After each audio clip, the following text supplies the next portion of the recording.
Hey guys, and welcome to a very special live stream. We're here today celebrating the fact we hit 2,000 subscribers, which is pretty crazy stuff. And we're going to be celebrating here with a clan war, and it's going to be an internal affair. DBD and Extreme Meme Team are sister clans, so we're going to be having a nice little civil war. It's going to be a pretty fun format as well. So it's going to be best of ones. There are 8 players, and it's going to be all the way up until the finals, best of 1 with a best of 3 finals. But the added twist on here is that the players aren't going to be exactly getting to choose their own faction. Hopefully on the screen now, you should be seeing Randall's faction picker. And if we press this little button here, it will randomly select a faction that our players are indeed going to have to play. We should add some pretty interesting matchups into the mix that maybe we won't get to see terribly often. Now, Randall's faction picker does also pick, a kind of humble minion for you to lead the forces as well. But we're going to leave that up to the players. They can decide to either stick with that or indeed choose their own character, but it should be some good fun. So upping round 1, we are going to have Papa Palpatine up against Ninja Pingvin. Hopefully, we are just waiting on Ninja to join. If not, we'll have to move these guys down later in the bracket. After that, it is going to be Stormrunner up against Raptor, the Blackthorn versus Ronin, and Consul of Rome versus Von Karstein. So it's going to be some pretty awesome stuff. I'm just let Papa Palpatine know we're going to give Ninja 5 minutes because he hasn't responded to the Discord message. And if he's not here in the next 5 minutes, we'll switch over to game 2 and then put these guys just further down the list when we do indeed get a reply. There should be some good stuff all round. There is also going to be a special prize giveaway, which I'll explain in a little bit when we get a few more people kind of turning up and watching, perhaps after game 1. So quack, I'll get to chat with you guys for a little while we do wait for Ninja. And let's have a look who is here. What's up, Blackthorn? Grumpy Guard? Crocgarmundi, indeed. Sergeant Spaghetti asks, have you tried Cameo Sio Bar? I believe that is a type of hot chocolate. And no, I have not yet so far, but it sounds pretty good. Yes, Suave, there is going to be a giveaway. So we're going to have a duck-themed prize that anyone can enter. The only rules for entering are you're going to need to have the app Discord, because that is how you're going to enter the giveaway, is on my Discord. And your country where you live needs to also accept parcels from Amazon, because I know a few weird countries cannot accept parcels, such as Switzerland and the like. Thank you, Twilight Harbinger, or Harbinger there. I really appreciate it. And Ronin, the boy, is indeed here. We're going to get to see him in action in just a little while. So let's just send another little invite to Ninja. Boop. And I'll give him a little message on Discord as well, so he knows his time is up. You are up now.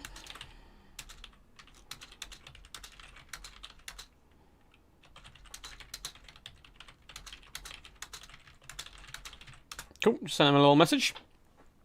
And I'm going to be taking quite a few sips of water throughout this as well, guys, so apologies for the glugging sound you're going to hear. I'm actually doing a recording after this for an audiobook, which is pretty damn awesome. And it's actually a book I'm in, so I'm audio recording my own work, which is pretty funny. So turns out I have a book coming out Monday, by the way, which is pretty crazy. Or it's a collective, is releasing a book. And they asked me also to write a short story for them. It's a collection of short stories called Raccoons Are Hard to Come By. And it's going to be released on Amazon on Monday, I believe. And I've managed to convince those guys that I should be able to do my section of the book, which is the first short story in the book, as an audio recording and put it up on YouTube as well. So you guys will get to experience that for free, which is pretty awesome. Can you trick the will to give me wood elves? I'll see what I can do, Ronin. I'll see what I can do. I mean, I know you need all the advantages you can get, Ronin, but that's desperate. Oh, some fighting talk from Raptor there. And Raptor and Ronin could end up meeting each other in the finals, possibly, if this does go through all the way. So let's see quickly if Mr. Ninja has indeed replied. It doesn't look likely. So we may have to move on to game 2, and we'll get these guys back in afterwards once Ninja does reply. Let's just have a little second to check on my Discords, make sure he's not replied. Looks like he hasn't yet. So we'll switch over to game 2 now. Instead, we will switch to game 2 for now and get you in after. Cool, so Stormrunner and Raptor, you guys are going to be up next instead. Because, yeah, Papa Palpatine is going to have to wait for Ninja, unfortunately. He should be here momentarily. I spoke to him less than an hour ago, so he should still be here. But perhaps he is just running a little bit late instead. So let's hop in with Stormrunner and Raptor. If worst comes to worst, we can just switch the order around and play with like Storm up against Palpatine or something, if those guys are the ones who are indeed ready. So we've got Raptor there, and Storm, let's have a little look to see if you are online yet. There we go. Cool, perfect. Both of them online is good stuff. Hey. So let's quickly switch over the scoreboard as well. And we'll get rid of the wheel for now. So let's go text on the right is going to be the mighty Storm, also known as Storm Runner. Storm, they're a very versatile player who's actually pretty deadly. He comes with so many off-meta picks sometimes that can really kind of catch you unawares. And we have Raptor, the meme god himself, one of the greatest. The power, like the memes give him power. It's really odd. So the more memey Raptor goes, the better he does indeed play, which is some pretty scary stuff. Quack quack, quack quack. He won't win round one. Oof. Literally driving home to watch. How much I missed. Nothing yet, Chris. We're just about to start. And we have Stormrunner in here. Awesome. Awesome. I will sort out factions. So let's get the Wheel of Doom back up. So hopefully you guys can see the wheel. Please let me know if you cannot, and I'll try and fix it. But boom, Randall's faction picture should be up on your screens right now. So for Raptor, let's give it a little spin and see who he is going to be playing. I'm going to get my pen ready as well so I can write this down. So my terrible memory. I've got the memory of like a goldfish being attacked by a shark. It looks like he is going to be green skins, which is all good. He can also pick Grimgor if he wants, but I'm going to leave that up to the players, as it is a little bit hard sometimes if your opponent knows exactly what Lord you are going to pick. And for the mighty Storm Runner, let's have a little switch through. I probably am going to re-roll if we do get mirror matches, by the way, just because that'd be some scary stuff. But it looks like it's slowing down now, and it is going to be Tomb Kings. So we're going to have greenskins up against Tomb Kings. Should be some good fun. So let's close down the wheel, hop back into game, and it is greenskins versus Tomb Kings.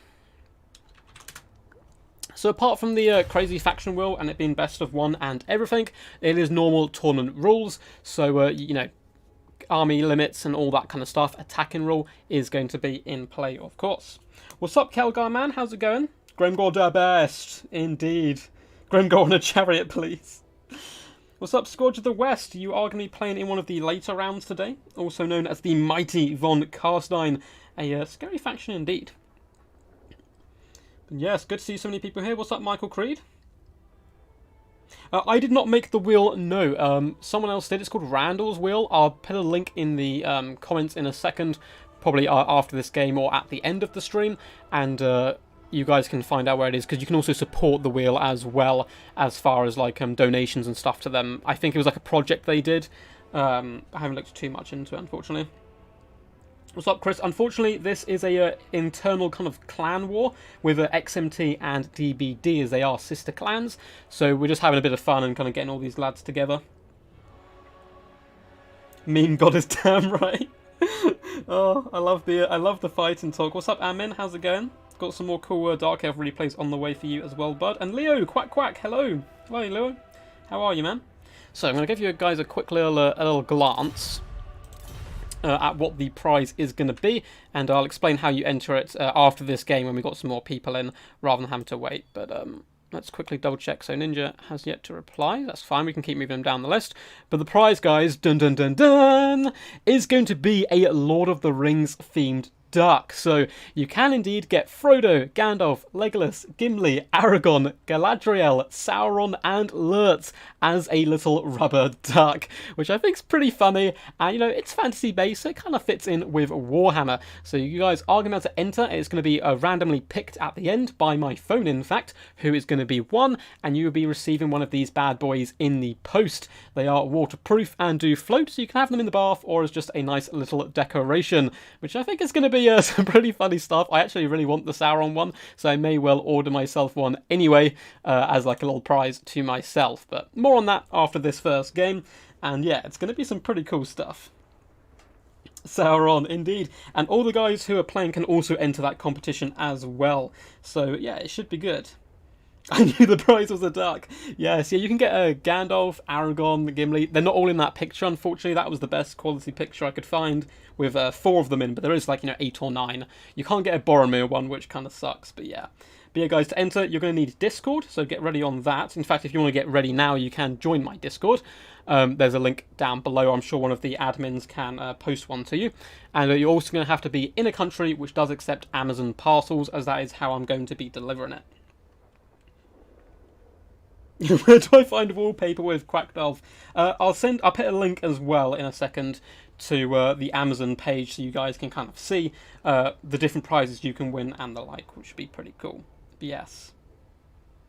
Daniel looks like something my friend needs for Christmas. Well, hopefully that's helped you out. I still need to do my Christmas shopping. I've been very slow on it because I'm not actually sure if I'm going to be going home or not yet for Christmas. It's kind of all up in the air, obviously, because I'm currently living in London and we may be getting moved up to a tier 3 COVID like alert system. So I'm not sure if we're going to be able to move or not. I know my family's basically down south, so I'll have to wait and see. Throw duck, indeed. Guys, spam that like button. Yeah, more likes means more ducks. It's definitely how it works. So these boys are going to be coming in, though, with Greenskins and Tomb Kings. And there's nothing on the line for the players today. It's just to have a good time and put a nice little bit of a show on for you guys. So massive shout out to these guys for competing, everyone who's going to be doing it today. And should be some good fun. But Raptor is 100% going to meme. I'm pinning it out there right now. There is literally no way Raptor will not meme. He does it every single stream. So should be some good stuff. Yeah, you can buy Lord of the Rings duckies, Grumpy Guard. You can buy more than just Lord of the Rings ones. You can buy, like, Marvel ducks. You can buy, like, anything. It's actually kind of insane. My friend sent me a Joker duck once. I think when I hit 1,000 subs, actually, he sent me a little Joker duck to celebrate, which was pretty funny. Yes, London gang, Matthew. What part of London are you from? If that's not too much of an intrusive question. I'm currently, down south. You can join the lucky dip for the prize suave, but unfortunately not this tournament. This tournament has already been filled up with all 8 players, which is going to be Palpatine, Ninja Penguin, Stormrunner, Raptor, the Black Fawn, Ronin, Consular Rome, and Von Karstein, which is some good stuff. Us meme? Never. Yeah, I know Stormrunner does love a good meme as well. Yeah, I was trying to find Warhammer Fantasy ducks, because, yeah, Croc-Guard duck would be amazing, but unfortunately, I couldn't find any, so Lord of the Rings was kind of the closest connection I could get for you guys, which I think will, still look pretty cool and be kind of funny and stuff. But yes, but more on that after this first game on how to enter, and then basically after every battle, I'll just remind people, hey, this is how you can enter if you've turned up late, and here's the prize and the like. So I'm sure you're going to be very sick and tired of looking at those Lord of the Rings ducks by the end of the stream, but still, it allows everyone to kind of enter. Oh, you're a uni postgrad. Awesome, man. What did you study at uni? Or what are you studying, sorry? Looks like Stormrunner is ready on this showdown, and it's going to be DBD versus Extreme Meme Team in this first one, and then I think all the way along, actually, it is. That's kind of funny how it's worked out. Oh no, round 1 will be DBD versus DBD as well, so we'll have to see who does meme the hardest and come out on top. No Amazon in my country, no Suave! I'm so surprised there's, some pretty, large countries which don't accept Amazon parcels. It's really bizarre. It's the same for Switzerland, I know, because I got a friend there who can't get stuff, unfortunately. Yeah, an Archaon duck would be pretty awesome. There we go, looks like the boys are ready, so let's hop in here and have a good time. I would love, personally, a Mazdamundi duck on Zlak. It'd be duck on a duck. It'd be pretty great. I won't forgive you if there are no dwarfs today. I've been waiting for them at the last 4 streams. We had ducks. Oh my god, my mind's just scrambled now. We had dwarfs, I think, not the last DBD qualifier, but the one before. I think.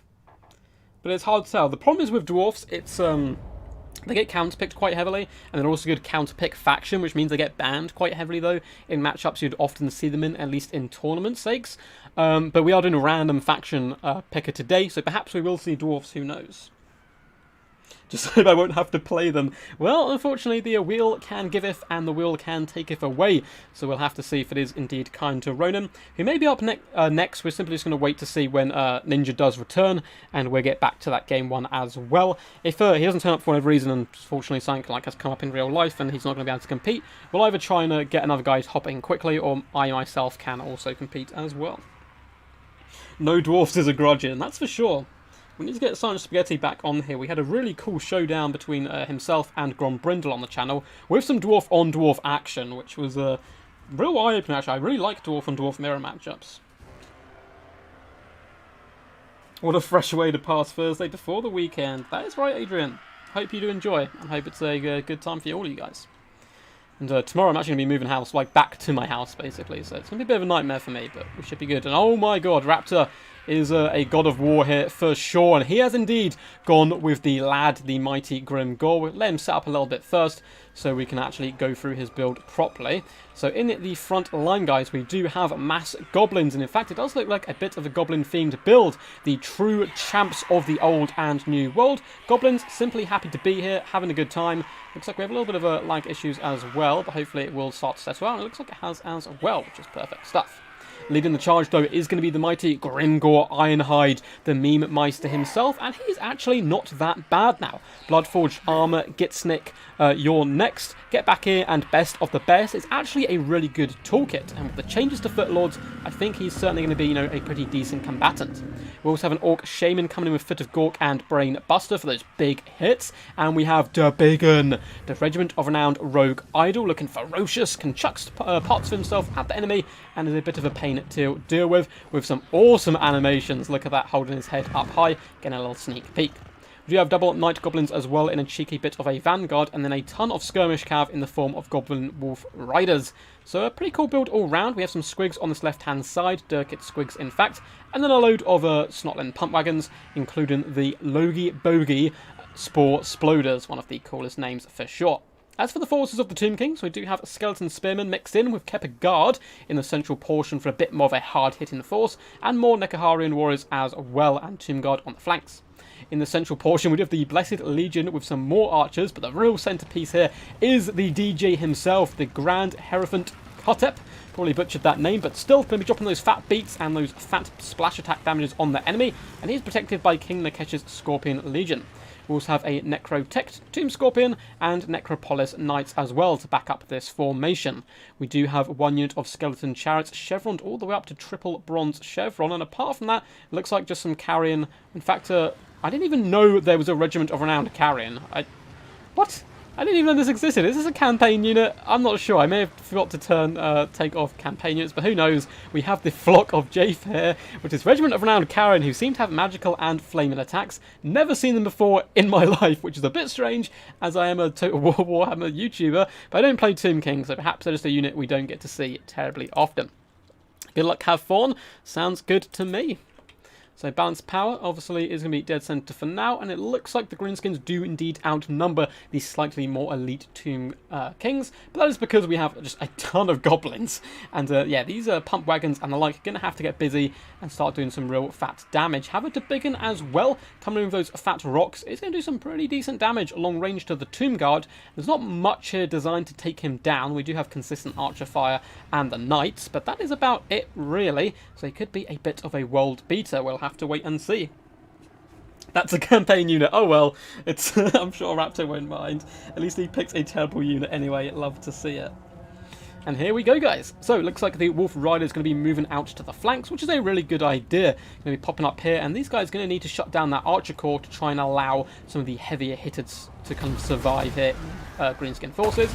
And that first rock is going to come in glorious stuttering slow motion, whacking at the Kepper Guard, doing some really lovely damage actually straight out of the gate, which is good for them.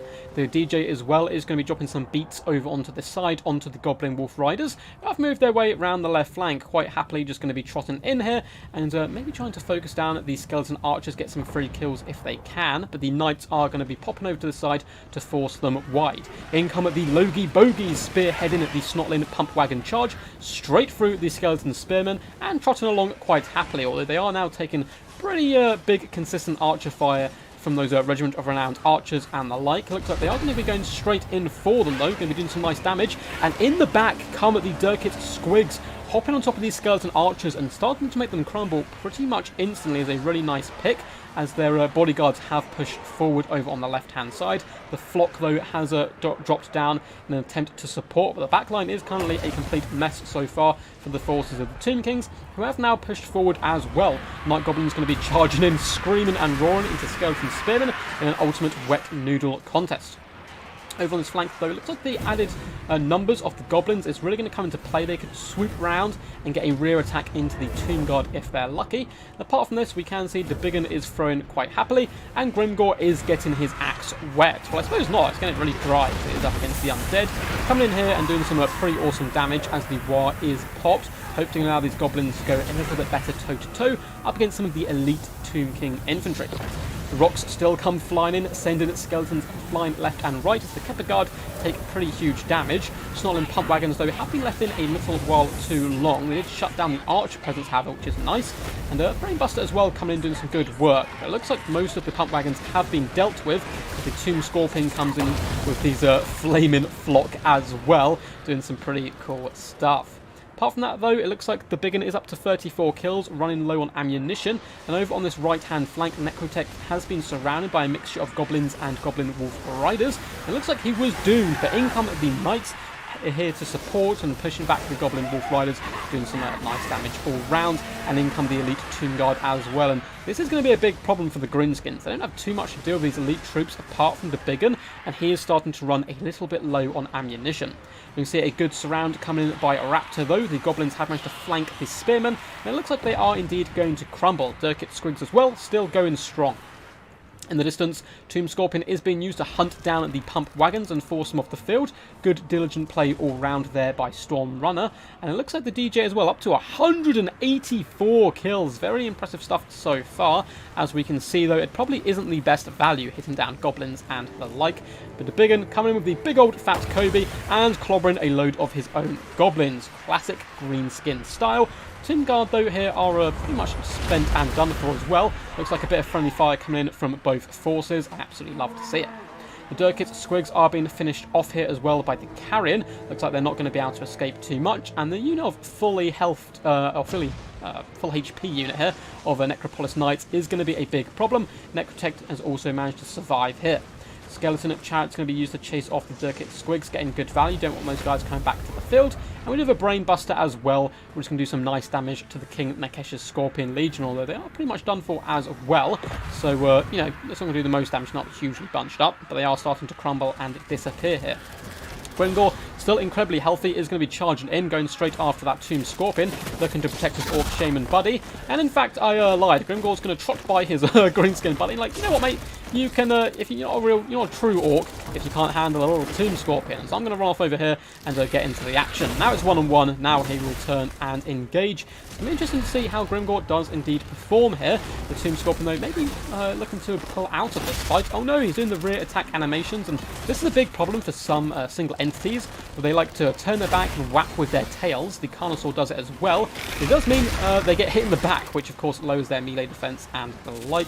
And yeah, that Tomb Scorpion is getting absolutely whooped on right now by Grimgor, the best of the best. And of course, we cannot forget Der Biggin. He's still at full health pretty much and is a bit of a beast. Can be wandering in here. And yes, the Necropolis Knights can do okay damage up against him, but he's still going to be a big problem. If the Greenskins can unite all their forces into one giant wrecking ball, it looks like the Tomb Kings could be in a bit of a pickle. Grimgor is popping his Bloodforged armor and get back here. And he's, yeah, still laying a bit of a whipping on this Tomb Scorpion. Nice cycle charging coming in, though, from the Carrion to try and save the day. And it looks like the Tomb Kings have managed to surround Grimgor. I'm sure he's happy about this because he gets to smack a few more people. But the Greenskin forces do not want their lord to get isolated and picked off here. So in come all the Night Goblins, the Snotling Pump Wagons, and for getting, it looks like a lovely storm coming in by the DJ, wrecking these Goblins, doing so much work there. Could break off these units and once again leave the mighty Grimgor isolated. The Biggin does need to trot in here and get into action as quickly as possible to help protect Grimgor, but a Brainbuster does go down, and it looks like we're pretty much down to single entities left. for the Tomb Kings, and Grimgor is still alive and active and having a whale of a time so far, up to 87 kills, although he does get flung to the ground there, or perhaps dives out of the way as a big chariot does come in to try and slap him up. In comes the Biggin. He is getting slowed here, which is pretty funny. He's already pretty lumberous as it is. He tries to push through the enemy here, needs to come in with some fat attack animations. Very close game here. Balance power is swinging at Tomb King favoured. The Orc Shaymin himself is starting to break as well. If he could do a big fat bit of Gork, it'd be kind of funny, although probably not the best value here. It looks like Grimgor may be done for as well. The Biggin just simply hasn't been able to get in to the fight and kind of help protect him here. We do have goblins returning to the field as well, but they're going to be here a little bit too late, I believe, as Grimgor the Shane is running from the battlefield, and these pesky carrion are going to be able to chase him off, and there's not much hope for him to return to the field. And it's going to be the Wold versus the Biggin. The problem for him is going to be most likely his leadership, and of course he's going to be getting poisoned and slowed down, and it's going to be kind of tough for him to take on so many single entities. Or, if there's only one single entity, but you know, characters, entities, knights, and the like. In a sense, we do have the Orc Shaymin, who has indeed rallied, and if he can get a Brainbuster or two on the Tomb Guard, that could maybe swing this game back a little bit more even. But Grimgor, for the most part, is indeed going to be chased off here, carrion just swooping from the skies and feasting upon his souls.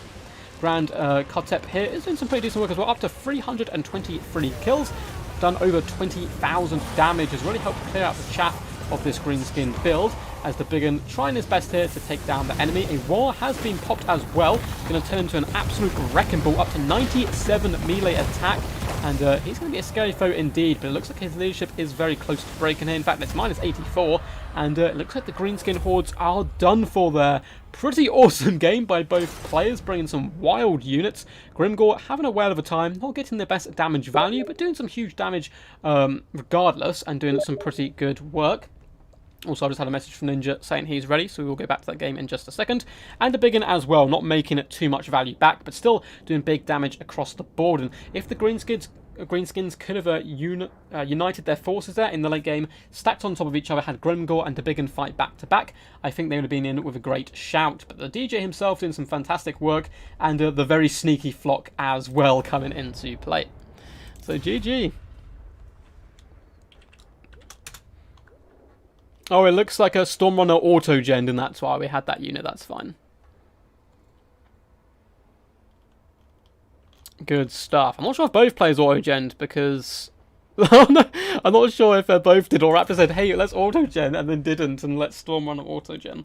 So up next, we will be going back to Papa Palpatine and Ninja. Cool. Hop in now. Cool. Just sent him a little message. So we will get Ninja in here. So awesome stuff. Let's switch the map up as well. Let's go Eshin. It's always a really solid map. There we go. And let's invite Ninja. And then after this, we will be going back to the other games as kind of previously planned. So where are you, Ninja? You're here somewhere. There you are. And let's change the scoreboard. So we're not going to worry about pitting the scores in until the final, because that is best of 3. Up until then, all games are going to be best of 1. So on the right, we will have the mighty Ninja, who has returned to us. And on the left, we will have Papa P, which of course is Papa Palpatine. Just going to put that there for short. Cool, let's hop back in the game. I'm back! The Dark Lord returns!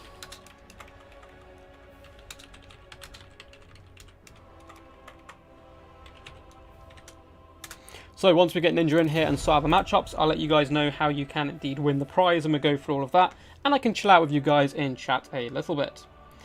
Well played, Raptor Man and Storm. Those are some pretty hilarious units and a really fun battle all round, guys. Campaign unit OP! OP! It was a weak one, so it's fine. These guys know each other as well. But yeah, it's all good. What's up, Emmanuel? How's it going, dude? And we have Eric back, yes! Praise Odin, another stream. Let us quickly invite Ninja one more time. Oh, here he is. Anyway, awesome. I will sort factions now. Cool. So let us get up the faction wheel. I'm so worried about leaving this fin on. Could be a nightmare, but boom. Here we go. We do indeed have the faction wheel. So for the mighty Dark Lord Papa Palpatine himself, he is going to be playing... Dun, dun, dun, dun, dun. Starting to slow down. I feel like it's going to be one of these mid ones. It is going to be... Come on, dwarf, somewhere. It is going to be Chaos. No way. Papa Palpatine going to be using his main faction here. And let's see if Ninja gets high elves. They are his favourite. So let's write that down so I don't forget it. We have Chaos. And it is indeed going to be up against... Dun, dun, dun. Vampirates. Awesome stuff. So I'll make sure that Ninja does have the Vampirates DLC. Because if he doesn't, we'll simply re-roll. You can keep it open. There's a delay, so... I pause it when game starts. Yeah, that's the best thing to do. So, Papa P is Chaos. And Ninja VP. Do you have that DLC, Ninja? No worries. I will respin. Cool. So let's respin that again for him.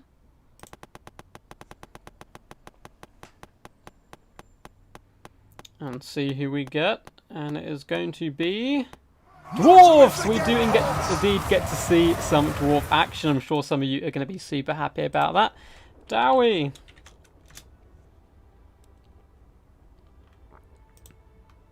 Nope, for some reason that didn't send.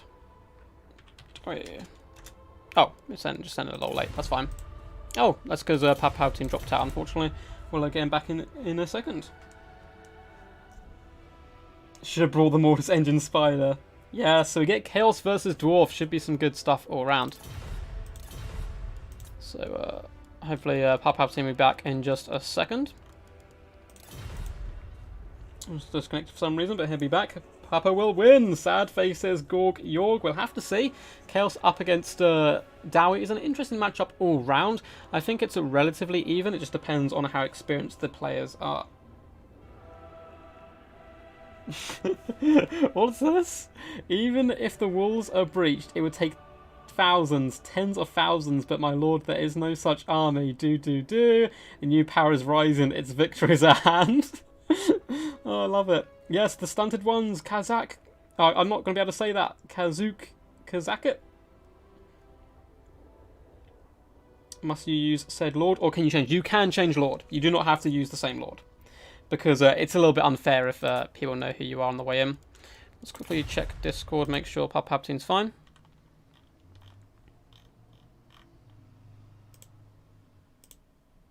I'm coming back. Awesome. Awesome. Cool, he just said he's coming back. So guys, those of you who have missed it, let's take down the wheel now. There's going to be a prize giveaway today, and to win that prize, which is indeed going to be a Lord of the Rings themed duck, there's Frodo, Gandalf, Legolas, Sauron, Galadriel, Lurtz, Aragorn, and I think one more that I've completely forgotten. But obviously if you do win the draw, I'll take you through all your options and the like, and these are some of the ducks you can indeed win today. Now all you have to do to enter is join my Discord. There's a link down below in the description to said Discord. I'm sure some of the admins as well can also send you that way. And on my Discord there is a tab called the Duck Shop, which is a pun on the Tuck Shop. We'll get to that another time maybe. All you have to do is enter your name there. Please only enter your name once, as it'll only be counted once anyway. So leave your name or say quack, do whatever you want, but just leave a single message. And at the end of the stream, Siri is going to randomly pick one of you guys to win the prize. You do have to be in a country which accepts Amazon parcels, however, for me to be able to get the prize to you guys. So those are the only kind of restrictions there. But yeah, it's called a Duck Shop is the tab. Simply enter your name once, enter quack, enter a sentence, or, you know, a good luck fin, whatever you want. But yeah, just one, please. And that'll be all good. So we'll take down the prize there. And I'll be kind of, you know, telling people, you know, I'll be bringing that up every couple of games or so, just so people who join late do realise how they can possibly win the prize. Only recently learned that Brian Blessed voiced Gotrek. Brian Blessed is a treasure, a national treasure at this point. Yeah, he does a fantastic job. The behind the scenes is really good. I'd like to see the behind the scenes of the Sisters of Twilight as well. I think their voice acting is particularly good. Yeah, the Sauron duck looks so good. I might have to honestly buy myself one when I order these. Which should be good. Kazakut. Ah, yes. Seen some lovely greenskin action. Oh, not greenskin action, Dowie action. Korgarmundi, indeed. Hey, Rubber Duck and War, nice offering of quackers. I'm definitely entering. Looks ace. Awesome, man. Glad you enjoy. Hope you've been enjoying the Vampire Count stuff recently as well. I know you're a fan of them. I've actually been really enjoying the new Vlad changes. And I've been bringing Vampire Counts quite a lot up against Dowie, actually. As trying it out, as I think they can be pretty good there. Get Vlad, get Graveguard are pretty good. You've got loads of harass tools, and I quite like Vargeist now as they have a little bit more of an increased armor piercing penetration. It allows them to really take down Trollhammer torpedoes and the like very quickly, which is always good. So have a little sip of water though to keep myself alive.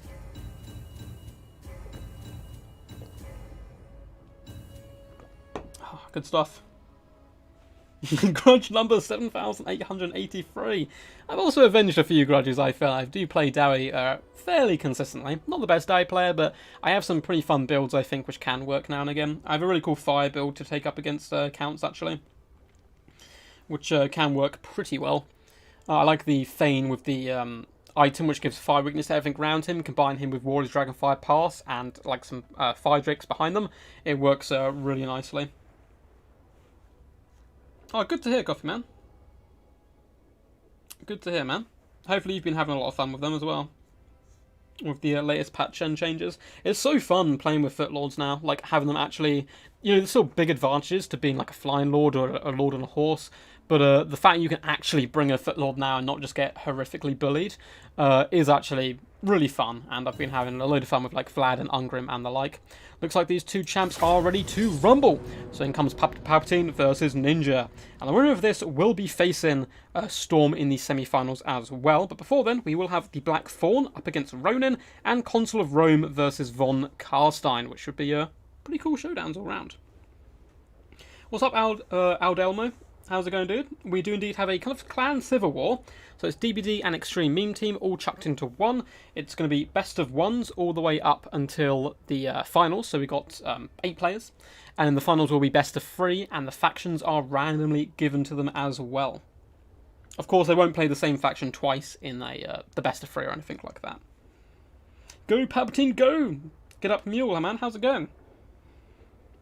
Hope you're all good. I've seen you've been kicking a lot of butt recently on the game as well, which is always good to see. Get Up Mule is a pretty scary opponent to face, especially when he brings... he's got a really cool Skaven build, which I won't spoil in case he's going to bring it against anyone here, but a Skaven build up against Lizardmen, which is I'm a big fan of.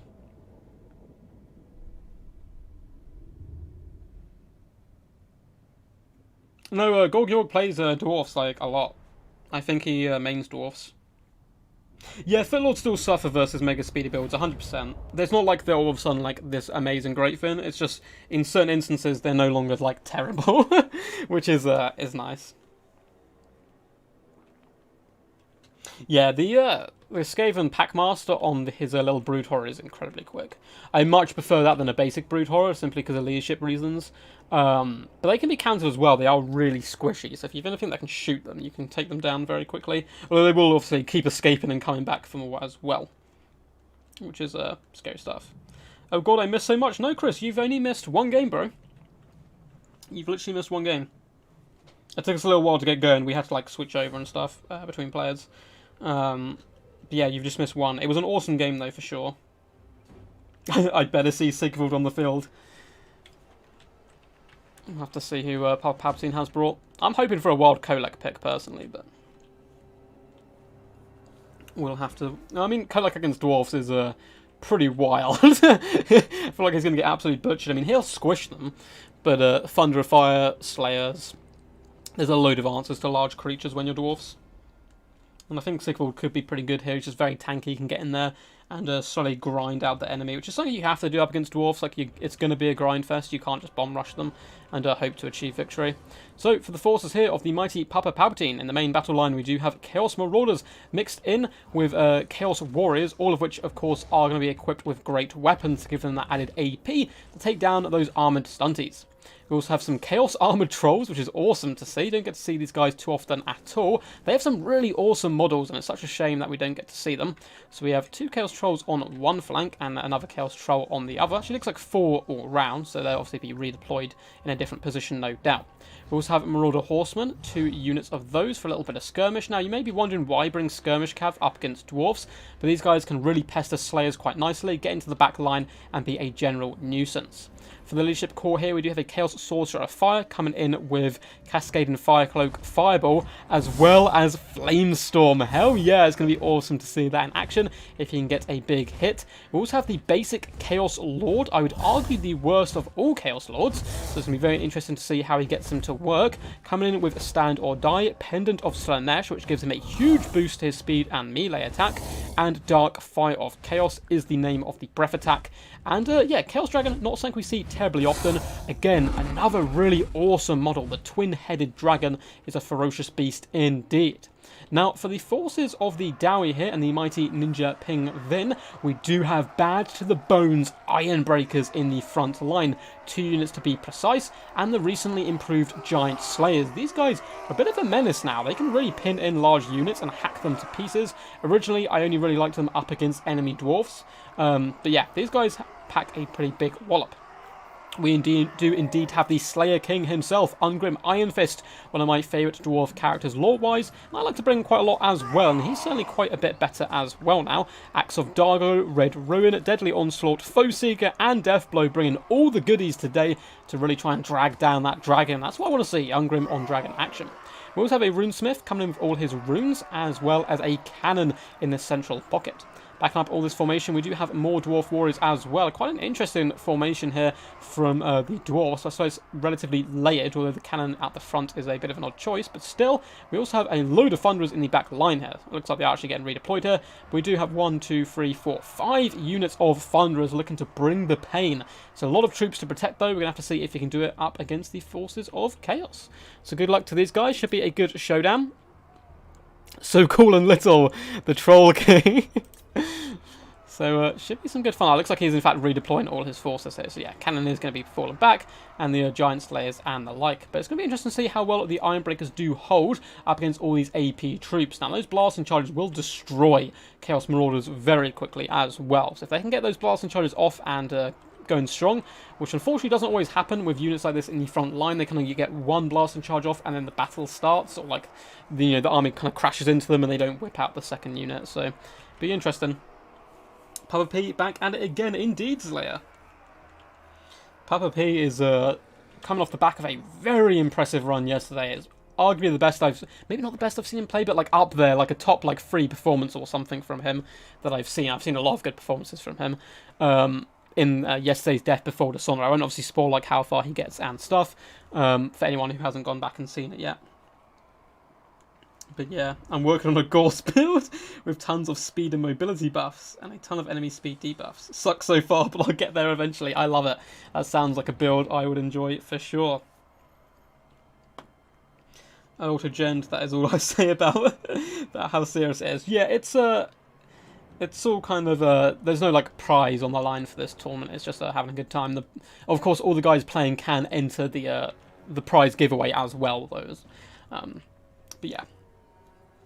Please let me know as well if I ever leave up a screen blocker or something, because I've got the wheel to deal with and the ducks to deal with, so it's going to be a bit of a nightmare. But I think we're all good for now, as these boys do just finish up their deployment. Looks like the dwarves are indeed going to take the high ground here, trying to make Obi-Wan Kenobi as proud as possible, and it's a pretty decent position as well. Marauder Horsemen are going to have a hard time at sneaking through the back here to shut down the Thunderers, but they're certainly going to have to. I like the layering though. We don't just have like, close combat troops and then loads of Thunderers at the back. We have a nice mixture, so there's some Dwarf Warriors backing these guys up as well as the Giant Slayers who do their standard position, although it looks like the Dwarfs are going to completely redeploy again as well, but that's completely fine. Wait for these guys to sort it out. I didn't know that. Pab is my favourite player. I'll have to go check it out, man. He plays some amazing games. It's like every game he played was like a nail-biter. It was so good. But yeah, that was just in yesterday's stream, so it should be up and fully loaded on the channel and all that good stuff. So hope you do enjoy when you go back and check that out. Yeah, Chaos Lord is the meme lord of himself, but you know, he's not the most expensive, so maybe up against dwarfs it can be fine. Of course, he's on a dragon, so that cannon is going to be beaming for him, as well, of course, as the Thunderers if he does get a little too close for comfort. But at the same time, only one unit of Slayers. If he can shut down the Thunderer pressure, the Chaos Lord could indeed slaughter the rest of that front line. Apart from Ungrim, of course, who will be pretty nasty here as well. Armoured Chaos Troll is going to have to get in there and do some decent damage. It's really going to be a game, which it often is with Dwarves, of can they protect that back line and get those shots nice and active. So I'm just going to... there's a little bit enough room there probably for him to be able to sneak around the side, but we'll have to see if... Ninja does indeed push forward as well. Don't want it to be kind of classed as corner camping. Now, Ninja has played a considerable amount on of tournament play and the like, but he's one of our relatively newer players to like competitive scene and stuff. So it'd be a good showcase for him here and a good trial as well up against an experienced veteran such as Palpatine. So I'm just going to message Ninja a little bit. Be a little careful, Ninja, of the side of the map.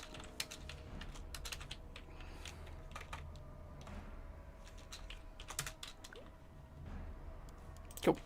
Let those guys know that, and we will chill out. Always bet on Palpatine, man. He's very good. A $1 prize at the end could have made it serious. Oh, maybe I'll have to do that in the future. Of course, there is going to be a prize as well for Death Before Dishonor Season Grand Finals, which is coming up relatively soon. Cool. Cool. Looks like he's all good.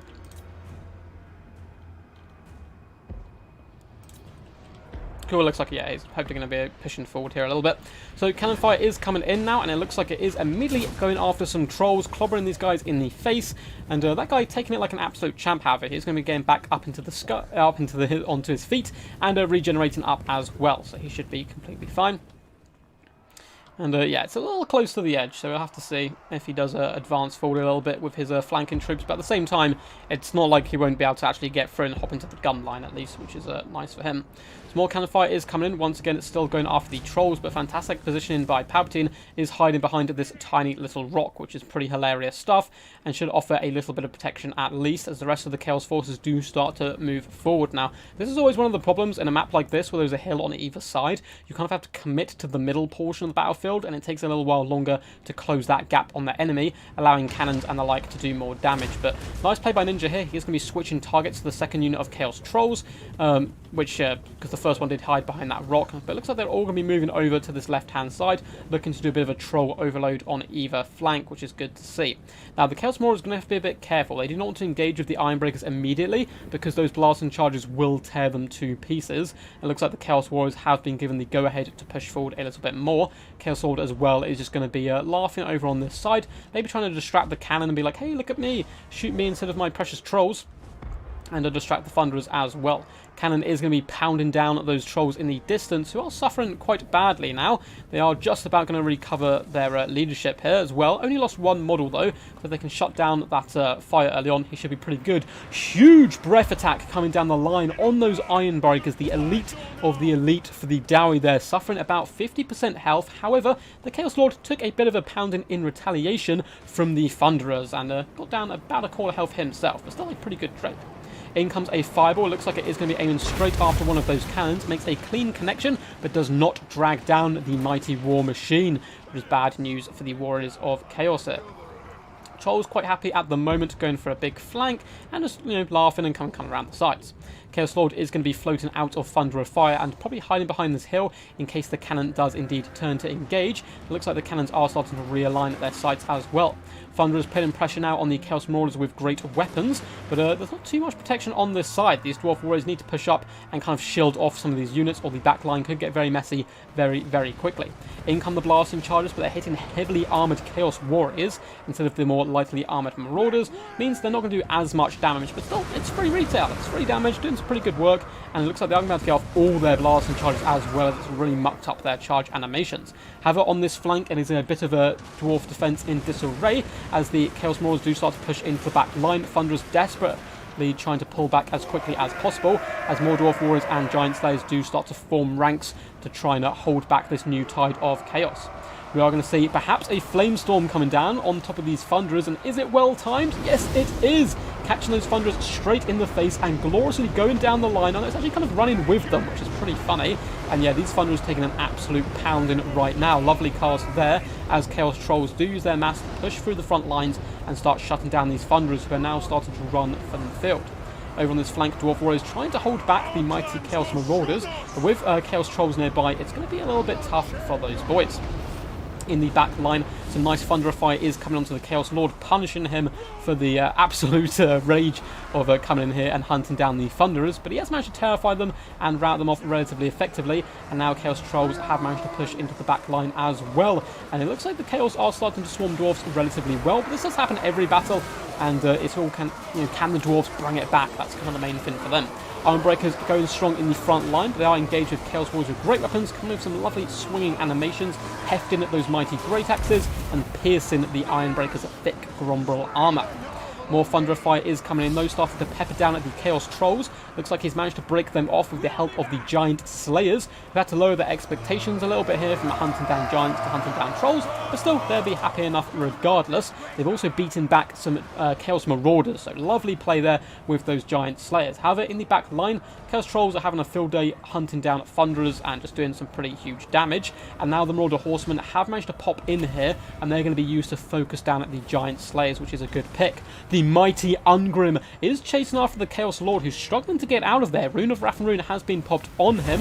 Ungrim coming in with those big cleaving strikes if he can catch up to that tail. But for now, he's just strolling forward and just, you know what, I'll let you get back in the air. I want to fight you face to face, not with your back to me. But a lovely Cascading Fire Cloak as well was popped to help give him a little bit of protection. Runesmith is nearly done for at this point, and the balance of power is going relatively heavy in the Chaos favour, and you can kind of see why a lot of the Chaos units, or Dwarf units, sorry, are running, as Chaos do reeve through the back lines. There are going to be returning Thunderers and Dwarf Warriors, however, who are starting to try to deal with those Horsemen, who could be a big problem in the late game, as they are doing big damage to the Giant Slayers, who are trying to chase down some Chaos Trolls, who are quite happily going to munch on some Dwarf Warriors for free. Another Flamestorm comes down. This one, it's slightly less successful, still doing some damage to Thunderers, but nothing too crazy, and the front line of the Dwarfs is starting to crumble here, and the mighty Ungrim does find himself isolated and alone, but he has no fear. He will happily take on these Chaos Trolls, although it looks like he's actually trying to, as I say that, desperately trying to retreat back to help out his Thunderers and the like. In the front lines, it looks like Dwarf Warriors are just about spent, as well as that cannon. Ironbreakers as well running for the hills, although some of them have returned to the fray, and perhaps can get some nice blasts and charges down on these Chaos Marauders if Ninja does recognise in time, and he does indeed. Comes in, but it looks like those guys threw a little high there, and the Marauders are indeed going to be able to get in here into combat. Chaos Lord done pretty good, up to 48 kills. Has taken a bit of a pounding as well, but now that the Thunderers are getting shut down in the back line by all these Marauder Horsemen, and a lot of the Thunderers are now completely shattering, he should be pretty good, and it is just Ungrim, the Slayer King, and the remaining Giant Slayers are left standing here, going for an ultimate showdown, and Ungrim certainly going down, you know, enjoying what he did in life, hunting down giant creatures and foul servants of chaos. And he does slay a troll there with a mighty swing, and he's certainly going down with a bit of a scrap, which is always good to see. And he's doing pretty decent work. You can see him cleaving 2 trolls in half so far, having an absolute whale of a time, doing some pretty decent damage. But it's going to be all these stabs in the back from these lowly Marauders, which is probably going to bring him a little bit low here, as he gets kicked in the face as well for his troubles. But his health is now getting dangerously low. Red Ruin and Axe of Dargo has been popped, but in comes the Chaos Lord to swoop in and seal the deal. Not a bad way to end the saga of the Slayer King. Now, distance Giant Slayers, just 10 of these guys left, are going to be able to catch and slay a couple of these pesky Marauder Horsemen, who have been a real nuisance to them, throwing those javelins into that naked armour and dragging them down. And they're simply going to cackle and run away, not giving the Giant Slayers the honour of a glorious death, instead being killed far away from the glorious hand-to-hand combat. Oh my god, that is some brutal stuff. You just see javelins sticking out of Slayers. As this last Slayer may get an honourable death fighting a mighty dragon, as he takes a javelin but stands strong before getting his head cleaved in by a troll who roars victorious there. Awesome game. An awesome game for sure. It was just kind of managing to overwhelm that line and really stomp down those dwarf forces. Fun build though coming in with the mighty Ironbreakers. Didn't manage to get too much value, but those Giant Slayers, over 8,500 damage, and even the mighty Ungrim as well, did pretty good. Not quite getting his value back there, but the real MVPs all round.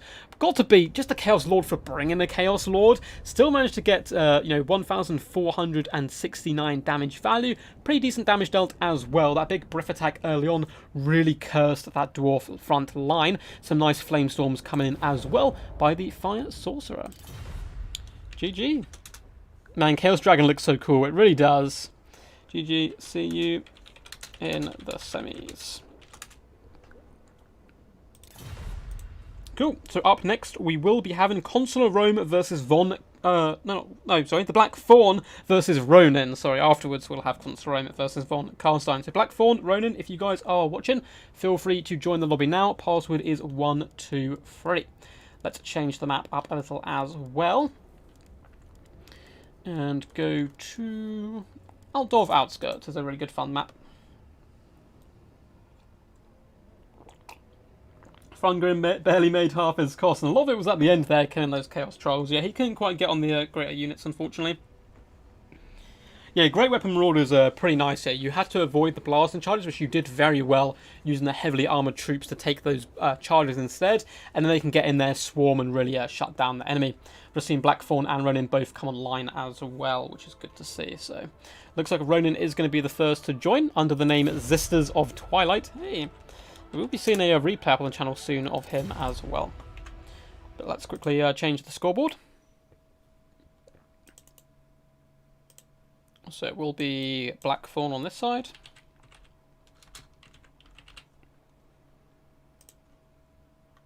And left text is going to be Ronin.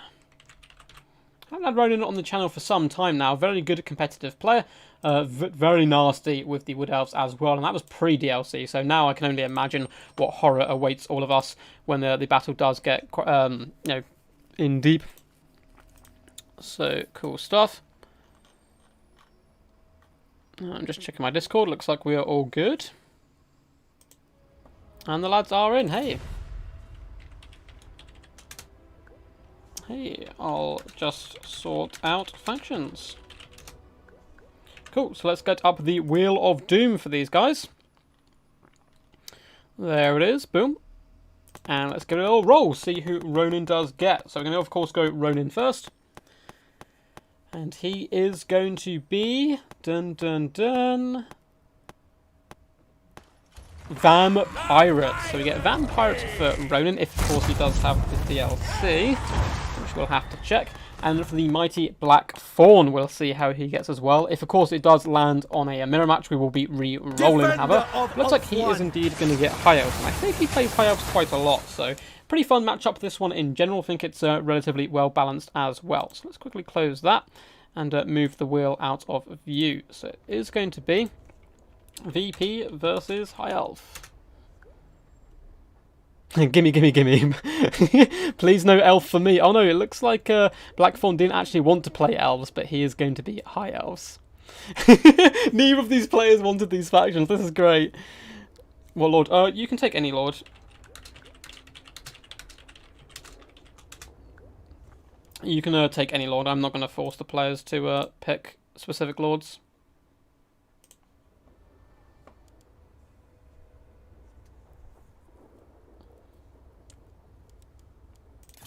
Good stuff.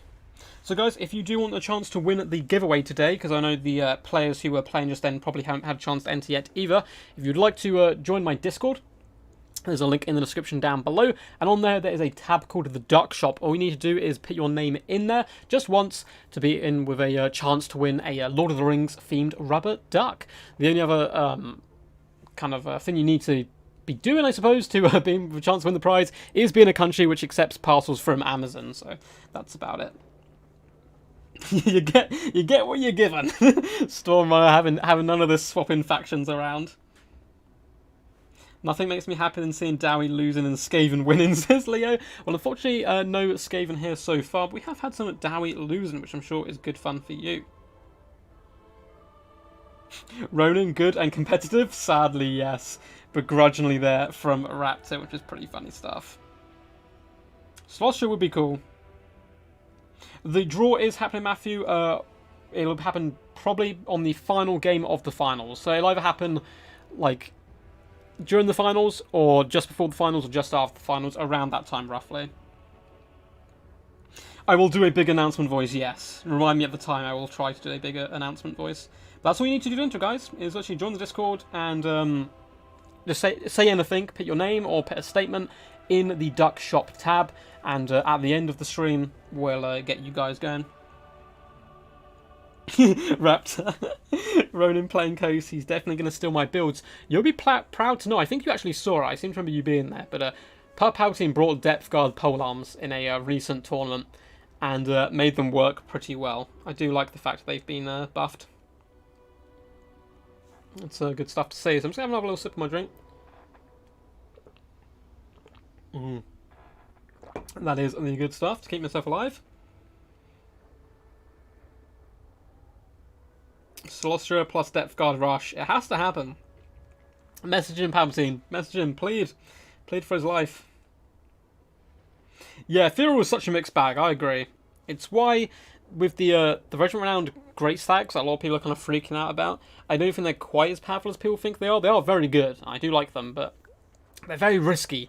And for a unit which costs 2,000 gold, they can quite easily not make that back if your opponent has brought the correct tools, which is, you know, quite possible as well in these matchups from now on. So it looks like the Mighty Ronin, aka Zistas of Twilight, is ready, just waiting on the legendary black form. Dowie and their little book are like one girl in a school who always has a Death Note notebook and menacingly writes stuff.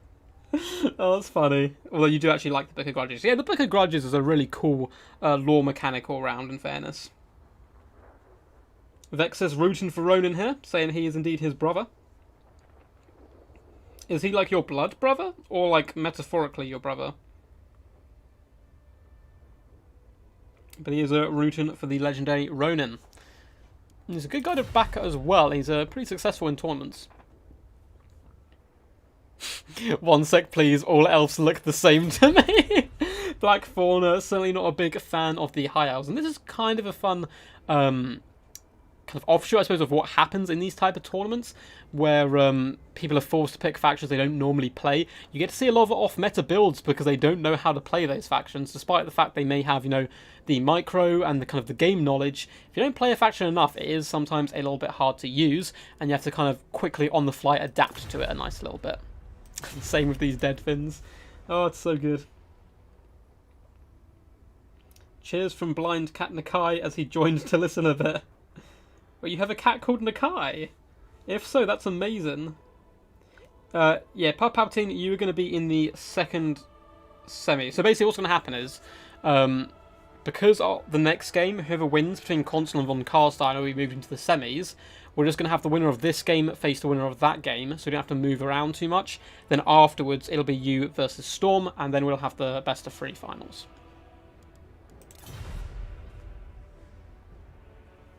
Oh no, I feel like we're going to get quite a few bloaty boys perhaps here. Hopefully. That would be pretty cool. Oh, you're brothers of Twilight.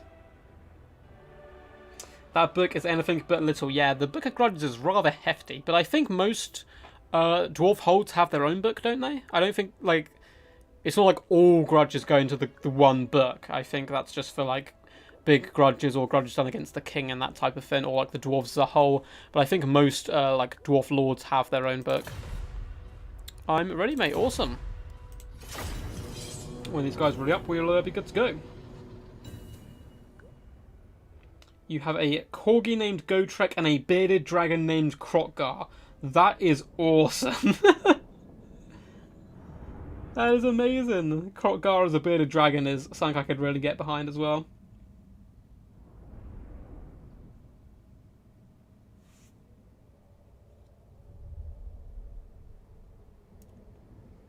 Welcome, Elmatar. Yeah, sorry, man. A little bit too late, but it's all good. You still got to enjoy some glorious action, and you can still enter as well for a chance to win a rubber duck, which is pretty cool. Let's have another little drink here to keep us alive.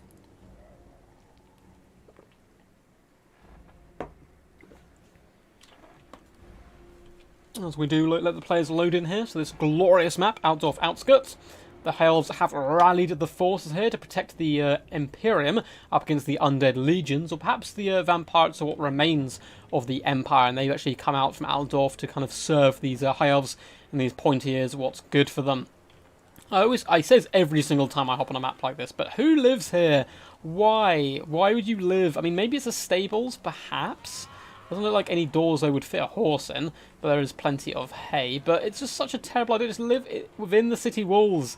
Altdorf comes under siege every other day. You want to just, hang out somewhere a little bit safer than this, in my humble opinion. But what do I know? I don't live in a fantasy universe. So, for the forces of the Vam Pirates and the Mighty Ronin, we do indeed have Celostra Dire Thin. Your wishes have indeed been answered, chat, as she's going to be floating on top of the Mighty Crabbo. Of course, she is no longer ethereal when she is on the beast, but she can summon some damned knights, and the Song of Informant is a really powerful hex ability. Minus 24 melee attack and 48% speed is pretty scary stuff for sure. We do have a Vampire Fleet Captain of Vampires coming in with Invocation of Nahek and Raise Dead, the competitive stuff for sure. And we do have a bloaty boy, Ronin, a man of the people for sure. And this guy's going to be running in there and trying to take the enemy by storm, coming in with some huge burst damage, or perhaps he will get shot early on and, explode his own troops, which is also pretty funny. We have a ton of handgunners as well, which is to be expected. Zombie Pirate Gunner Mob handgunners, as well as a couple of bombers. Now, these guys have been nerfed a bit, but still very potent and deadly. As for the front line, we have the simple, cheap, and cheerful deckhand mobs, as well as some halberdier versions on the flanks, as well in the central pocket, helping protect the ranged units. We have a ton of scurvy dogs for good backline pressure and backline protection, and we have the Lamprey's Revenge, regiment of renowned Prometheans, or Rossian Prometheans, who do some pretty good damage. They're incredibly sticky as well with that regeneration and fantastic armor values. They can be a real pest, and they are riding dirty with those shotguns on top. Looks like the bloody boy is going to be hidden in the forest. We're going to have to try and keep an eye on him where possible. So, for the forces of the High Elves, we do have some Illyrian Reaver archers in Vanguard who may get swallowed up by scurvy dogs if they're not too careful. But apart from that, we also have Shadow Warriors dotted all the way along, or 2 units at least. These guys will be pretty good here. They're going to be able to get nice and close to the enemy and punish them without taking too much damage in return, at least from the start. We have more Illyrian Reavers as well. And the front line is going to be an absolute lawnmower. We have a ton of Rangers with chevrons dotted all the way along. These guys are going to clear through chaff very quickly, but those bombers need to be taken down before these guys engage. So the Shadow Warriors going to be pivotal here. We also have White Lions of Trace as well, and for a leadership corps, we do have a Mage of High Magic coming with Tempest, Soul Quench, and what is that called again? Hand of Glory, there we go. Tempest not going to be useful anymore, but always a good counter to Luther Harkin if he's around, although he doesn't take too much damage for it, so you do need the follow-up. We also have Tyrion as well on horseback. What a man! Blackthorn bringing Tyrion, who you basically never see, and he is bringing all his goodies. He is bringing Sunfang as well as Feint and I always miss up this name at Riposte, as well as Stand Your Ground, all the good stuff, Heart of Avalon, which unfortunately rarely ever comes into play because he tends to break before then, but still should be good fun. So it looks like a pretty aggressive build coming in from the High Elves, and I think over on the flanks, no, it is simply more scurvy dogs, but it looks like Illyrian Reavers are going to be dotted all the way along here. These ones are going to have to immediately flee back to some of their brethren. So Shadow Warriors immediately going to open up a volley into the deckhand mobs, and the Scurvy Dogs actually going to flee away from the Illyrian Reaver archers. These guys as well can come in and do some really nice backline pressure on the enemy, but these Scurvy Dogs are probably going to be trotting back as quickly as possible, as the High Elf formation now does advance. Rangers starting to peer over the brow now, and having a little look at the enemies to come. Shadow Warriors doing some nice damage as well to bombers, but it looks like Scurvy Dogs are lurking, trying to hop onto this High Elf gun line, but the Illyrian Reavers are here to say hello and back off please, and force back those Scurvy Dogs. In the back line, the Bloated Corpse has an opportunity here to run after those Illyrian Reavers, and he's going for it, guys. Forget the rest of the battle. This is where the true action is. Unfortunately, they are indeed on skirmish mode, so he's simply going to get shot as he does chase them. He's going to want to fall back now, as all those arrows do pierce his skin, but he's a little bit tanky. He's not going to take too much fire there, and is he going to, yeah, he's going to run back now, but I've got a feeling if Blackthorn did spot this, and it wasn't just because they were on an auto run away, this Bird Corpse may not get the value we desire. Lane Reaver archers do charge into combat in the back line, and doing a pretty good job here, hunting down the handgunners who are hit with an Invocation of the Heck to try and heal those guys up a little bit, but they're taking big burst damage. Looks like Shadow Warriors have been compromised by Scurvy Dogs. Tyrion trying his best to save those guys. And Shadow Warriors aren't the worst in melee, so they probably want to turn and engage here to help support Tyrion, who is slaying doggos left and right. And in comes the Illyrian Reavers as well. A thunderous charge into the flank. Going to quite comfortably delete these Scurvy Dogs from the game. Looks like both bombers are still alive and active though. Ronan done a pretty good job so far of protecting his back line, and Celestial Diaphin as well is going to be engaging up against Tyrion. And he does have all his buffs popped, however he's being countered a bit by Song of Enfrollment. He should still quite comfortably be able to out-duel the Diaphin herself, but Lamprey's Revenge are on the warpath to come and escort as quickly as possible. Handgunners are now trading fire with Illyrian Reaver archers. Not going to go too good for these guys. These archers should probably charge into combat at this point to really help finish them off. And it looks like that's what's happening all across the battlefield. Archers are simply trading with handgunners. And the main line of the High Elves hasn't even had to really engage yet. They've done some pretty big damage. Diaphin has had to fall back, but of course she has plenty of healing to come, plenty of Invocation of the Hex and the like. So a lot of this ammunition may end up being wasted, as she is rather tanky, 150 armor, over 5,000 health at the moment, and in comes the Invocation of the Heck. But Tyrion, such a speedy character on his horse, he looks so cool charging across the battlefield, is going to be coming over and saying what's up to the Diaphin. For the most part though, the bombers and handgunners are still all alive and active for now. Lovely summon as well in the back lines to force off these Illyrian Reaver archers and waste their ammunition. Looks like time to go back to the grave. Looks like the High Elves are having a good time here. Illyrian Reaver archers as well, once again, popped up. But yeah, probably want to just charge into combat with as many of these Reavers as possible. There's no kind of combat troops left here to protect, apart from, of course, crossfire all round. Tyrion has had to fall back at this point as the polearms did start to engage. And Lamprey's Revenge have overextended slightly, trying to chase back Illyrian Reavers. And in comes the White Lions. But it was a bait. The Lamprey's Revenge do fall back, and in comes the Bloated Boy. Destruction everywhere as White Lions fall in their droves. A few managed to get up. There is ringing and bleeding. But that White Lion unit was pretty much full health, I think, before that engagement. And all of a sudden, yeah, down to 54 models and below half HP. Awesome stuff to see. We're seeing a few more summons as well, going to help pepper down more and more Shadow Warriors. Soul Quench does come in, trying to focus down the Vampire Fleet Captain, which is a good idea. She's their only source of healing. And in the back lines, a combination of Scurvy Dogs, as well as Handgunners and Handgunner Summoners, have managed to put to bed the Illyrian Reaver Archers. So after some real good initial play by the High Elves and kind of getting their, head in the game early, it looks like the Vampires have now managed to strike back relatively well. Handgunners are now firing into Tyrion as well, as he has to dance away, but in come the Rangers, and with a lot of the front line kind of busy for the Vampires, it looks like they've managed to drag it back for the most part. These Rangers may actually struggle now to pull through with the bombers alive and well. You can see deckhand polearms by Ronan being pulled back into better positions, where these ranged forces can help support them all around. In the distance, it looks like those Reaver Archers have been completely shattered by the Scurvy Dogs. Fantastic skirmish play all round. And Illyrian Reavers are now having to come back as well, taking bullets all the meanwhile. Lamprey's Revenge pins some lovely pressure on them as well. Bombers doing some good damage in the front line onto these Rangers, who are chevroned up, so they're not cheap at all. And Invocation in the Heck has gone down on the bombers as well. But in comes a big and brutal Sunfang, burning so many of these zombies to the ground. A few of them are going to be able to get up. Most have turned to ash at this point. They are indeed going to start crumbling instantly. Tyrion, a bit of a raid boss so far, but in comes that summon of the damned Knights Errant, who can perhaps surround Tyrion. And even though he has a magic sword and a flaming sword, he does not do magic or fire damage. They could perhaps pin him in and do some pretty good work. Though it looks like they may be coming over here to finish off these Shadow Warriors, who have now been surrounded by Scurvy Dogs as well. Rangers are pushing out to that flank in order to try and protect them, however.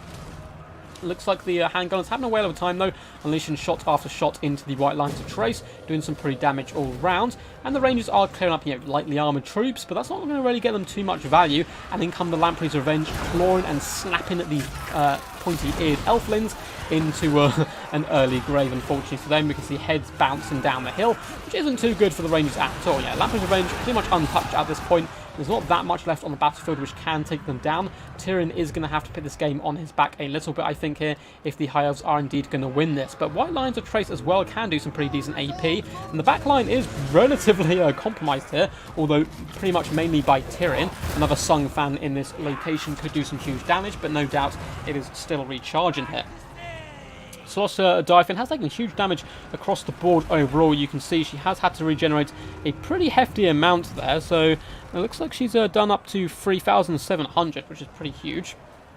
The Mage of High Magic is now engaged with the Vampire Fleet Captain in the Ultimate Wizard duel. Staff and Sword versus Cutlass and Hook. Who is your money on? Mage seems to not be having a good time, not really getting any attack animations off for some reason. She's just kind of chilling there for some reason. But and she is indeed routing because of that, so a little bit unfortunate there from her. In come the Lamprey's Revenge, and it looks like Tyrion has a good chance of being completely surrounded at this point. He's doing a good job pinning in troops and using the White Lines as well to help support. Damned Knights have been damned to the grave once more as they have crumbled to dust here, and the Rangers as well are being shut down now by good Scurvy Dog play, and that Scurvy Dog play all game has been pretty pivotal here in shutting down this High Elf build. It looks like the White Lions with Stam's Ground popped are going to be holding the line relatively well, but Song of Informed is debuffing this large area of effect.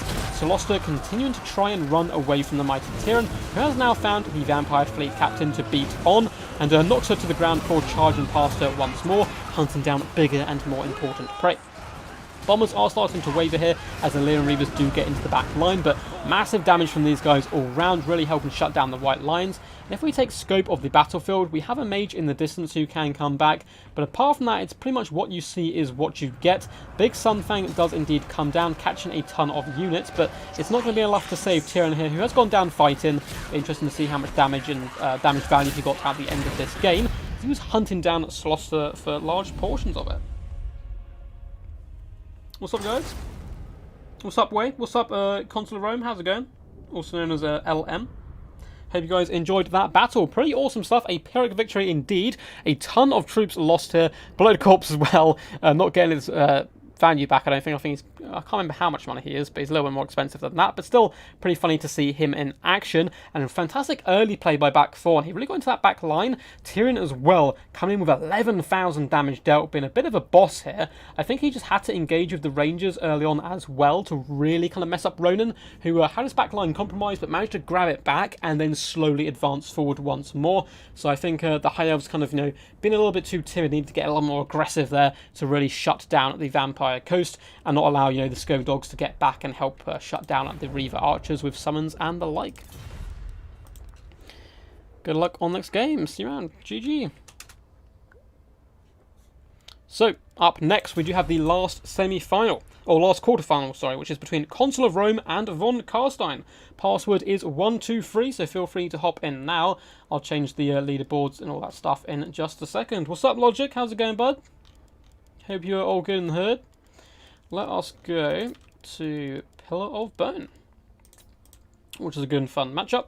I'll wait for the players to load in before we change the name tags. Tanky crabs, indeed, man.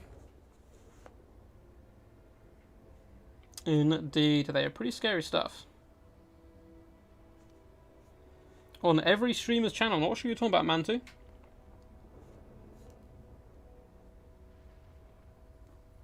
Thanks, Coffee Man. Really appreciate it, dude. How you doing, Way, as well, man? Hope you're all good. Need to see some more dwarf action from you in the future. So Von Carstein has joined, hey? And Consul Rome has as well. So quickly, let's sort out their factions for these guys before we change their names around. So Von Carstein, oh actually let's get the wheel up for you guys so you can see as well. And we'll see who it is. So Von Carstein is a very dangerous Norscan player, so I'm sure he's certainly going to be wanting to see them in action. But it looks like he is going to get Dark Elves instead, so we will see some glorious action from them. I've been enjoying Dark Elves quite a lot recently myself as well. They've been pretty fun. I know they're not the most competitive at the moment. Some people do like to debate that, but I think if you can out-skirmish them, they do struggle to get value from their more expensive infantry and the like. Looks like we are going to be seeing more Vampirates once more coming in here. Pretty scary ghouls entering the battlefield. So let's hop in and let the guys know. So it is Dark Elves versus Vampirates. And let us quickly change the scoreboard names around as well.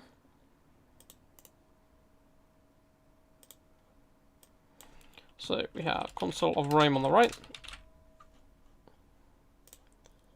Let's make his name a little bit smaller as well so it fits into the box nicely. There we go, Von Carstein on the left. Good stuff. Let's get down the wheel so you guys can actually see what's going on.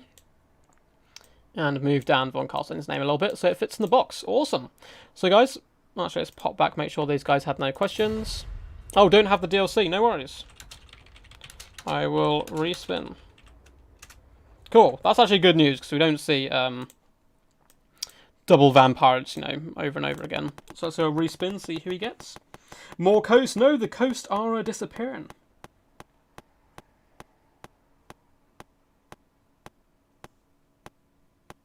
Attack the mortals! So, it is vampire counts instead. So we can still get to see some spooky ghouls, but none of that nasty shooting stuff, which is all good. VC.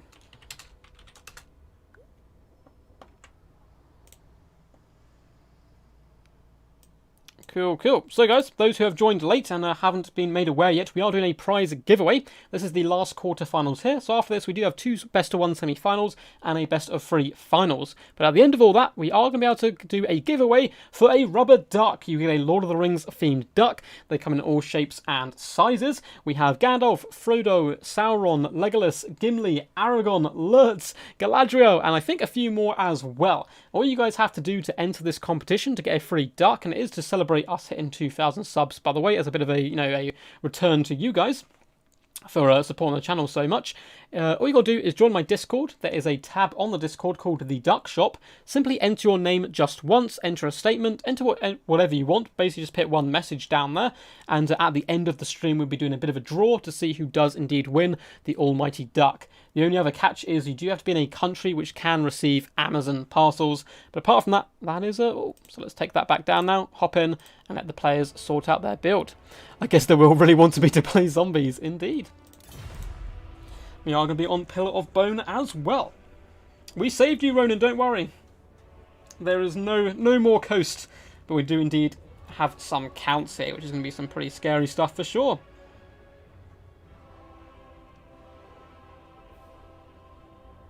Yeah, it doesn't say it's going to block some of the overlay, but if, I mean, people are watching, it's pretty obvious normally who won and who lost. Because I've resized it down a little bit, but I think it's an okay size at the moment. I can take a little look afterwards, though, next time we get there, and see if we need to reschedule it a bit. A lot of draw kiting. Oh, that's the worst way. I hate it when draw kiting happens. It's great when someone tries to draw kite you, and you catch them, though, and finish them off. That is a great feeling for sure. Neither faction has enough beard for me. We did get to see some dwarf action early on. I don't think we've seen either Dark Elves or Vampire counts yet. So the wheel has blessed us with multiple different factions and kind of matchups, which is always good to see. You've been enjoying heavy crossbow builds versus Skaven as late. I can see that going pretty well. You don't really need the Thunder Pressure, especially if you have Ulfar Raiders, who can debuff some of the larger targets. And to be honest, a lot of the new Skaven big creatures don't have huge amounts of armor anyway, so you don't really necessarily need the AP, but burst damage is always good as well. Can I be in the second semi-final, by the way? Got to do something now. You already are going to be in the second semi-final. So after this, it is going to be Ronin up against the winner of one of these, and then we will have Papa Palpatine, I believe it was, yes, up against Storm in the second semi-final. The reason we're doing it that way round, which seems a bit odd, is because then whoever wins this doesn't have to hop out and hop back in later. So it kind of minimises the amount of you know, moving around people have to do. But yes, if one of the mods could pop a link to my Discord in chat, that'd be really perfect, so people can enter the giveaway and stuff. Yeah, so it looks like we've already got quite a few people entered as well, which is good to see. So yeah, simply go down to the Duck Shop tab. It is the bottom tab underneath text channels, and just yeah, enter your name there to be in with a chance. I'm not really used to vampire counts. Nah, it's all good, man. There's no rush, it's fine. people obviously playing factions they're not used to, which is always makes for enjoyable content. Let's have a little sip of the drink as well.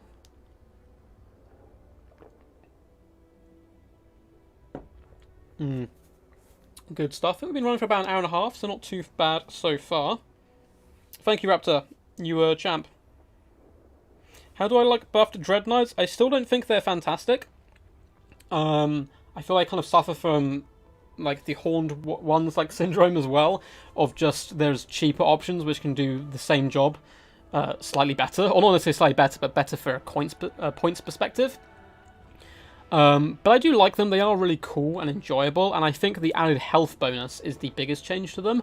That may make them a little bit more viable. I still don't think we're going to see them terribly often, however.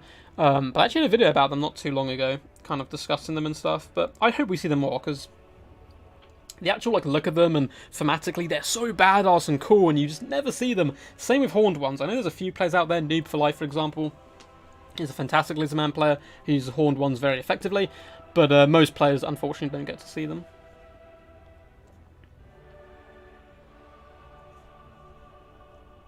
Oops, sorry, I was receiving a message. Cool, and I am back to chat. Sorry, I just had a little message. Just going to check OBS, make sure I'm good. Yeah, no camera, cool. Cool, looks like Von Carstein is ready, just waiting on the mighty Consul of Rome, who normally plays Empire and High Elves in a kind of defensive formation with, range support as well. So coming with Vampire Counts is certainly going to take him out of his comfort zone. Personally, I'm hoping for triple Blood Knights, but we'll have to wait and see how he does perform anyway. Yeah, Medusas are pretty much similar. Now, Medusas can be pretty good. They're a bit like the Ancient Salamander, that they're quite niche and can only be used in certain matchups, and they're also very squishy and risky, but they can get a fantastic value if they're allowed to shoot the majority of the battle. But that is, a big if. People tend to shut them down very quickly. Anyone want to swap Elfarian with a Rune Lord? What? I like to see them go toe-to-toe in combat. I don't think that'd go very well for the Rune Lord, however. I would like the legendary Rune Lord to be added to the game at some point, because I seem to remember him being really cool in lore. I don't know how they would use him, because he'd be on his anvil, of course, as a bit of a special anvil. Maybe in the same way that DJ Kutep is used. Who knows? But there's a load of dwarf captains I'd like to see. Bugman as well. We have the Rangers already, so bringing Bugman as a free legendary lord at some point, or a free legendary hero, kind of makes sense. Give him some regeneration abilities with his beer, because his beer tastes so good. It actually heals wounds, which is pretty awesome. Give him some morale buffs. Kind of make him like a, decent range damage, but also make him a bit more of a support character, I think would be quite interesting. Medusas are my favourite Dark Elf unit, but they are so hard to use because of line of sight issues. Yeah, I agree. A lot of those type of units do kind of suffer from that, unfortunately. Yeah, Rune Lord reworks would be good. Anyway, let's hop in here and have a little look at Von Carstein's build. Going very small and brutal here for sure, and bringing some awesome stuff as well. We have the man, the myth, the legend, Malus Darkblade, a character spawned actually from a series of novels, which was so popular they added him into the tabletop and therefore into the game. Going to be coming in with the Blood Price, the Demon Curse, as well of course as Tazarkan. He can change into his demonic form, where he takes a load of damage over time, but it becomes really powerful, and he has the Warp Stone as well. We're Sorcerer of Fire, Fireball, and Burning Head. We also have a War Hydra looking particularly vicious and deadly. No Chill of Sontar, but still pretty cool stuff. We also see a defensive position being taken up on this hill. Black Hawk Corsairs with handbows are in the front line, with the Black Guard of Nagarond in a secondary position, looking to be as defensive as possible. They have to push forward, as I don't think they have any ranged troops realistically. With a Knight Assassin as well to help out that hero blob, as well as the Sisters of Singing Doom, regiment of renowned witch elves, who will cut you and stab you and carve you up nice and good-like. We also have the Siren of Red Ruin, the regiment of renowned Bloodrack Medusa, one of the coolest looking models in the game, which unfortunately you don't get to see terribly often because of how, it's not particularly too good, but looking very vicious. The war paint on the face is a big favourite of mine as well. For the forces of the Vampire Count, coming from the Vampire Count Virgin here, Doesn't use them terribly often. Load of zombies in the front line, and this is a good sign. Every good Vampire Counts build has a solid backbone of the cheap and very unhappy zombies who are here to absorb damage, take charges. In the secondary line, we do have Skeleton Warriors mixed in with the much more elite Grave Guard with great weapons, who are looking to carve their way through the enemy with deadly efficiency, as well as some Skeleton Spearmen backing up this formation. With the Claw of Nagash as well, Regiment of Renowned Mortis Engine, which 100% should be ethereal, although it's not. And for the Leadership Corps, we do have Vlad von Karstein. He's new, he's improved, and he's an absolute tank. Coming in, of course, with the Karstein Ring, as well as the Master of Beguilement. And for spells-wise, of course, we have Arcane Conduit, but Raised Dead and Invocation Heck, all the good, solid, competitive stuff. We have double White King as well on foot here to help support and take down enemy infantry, as well as a Corpse Cart as well for good luck. We have some Direwolves on the right-hand side, and on the left-hand side we have some Blood Knights, the Battered Bones Elite Cavalry, some of the best cavalry in the game, anti-large, brutal melee combatants, and of course can be healed up as well. And in the distance we have some more Dire Wolves, so should be some good fun. 380 troops, okay, I'm beginning to worry slightly. Yeah, it's going to be a bit of a nasty blob here, as the Blackguard Nagrond are going to be a big pain to deal with as well. Graveguard, though, will be able to chew for them relatively effectively, and I mean the lack of units is mainly because, you know, he has the 3 characters, he has the War Hydra, and of course the Siren of Red Ruin as well. But cool. Looks like they're saying good luck, have fun, and getting ready. Who is your money on? The Downey Bugman for competitive Vanguard builds, I 100% agree. Downey Vanguard builds just aren't really a thing right now. It's not really... You can do it, but I feel like if you full Vanguard your build, you're doomed. There is some pretty good tactics you can do by Vanguarding like a bit of a force in front, and it's basically the same as playing an Onion build, but you're just in your opponent's face a little bit quicker. Cool, looks like these guys are all good.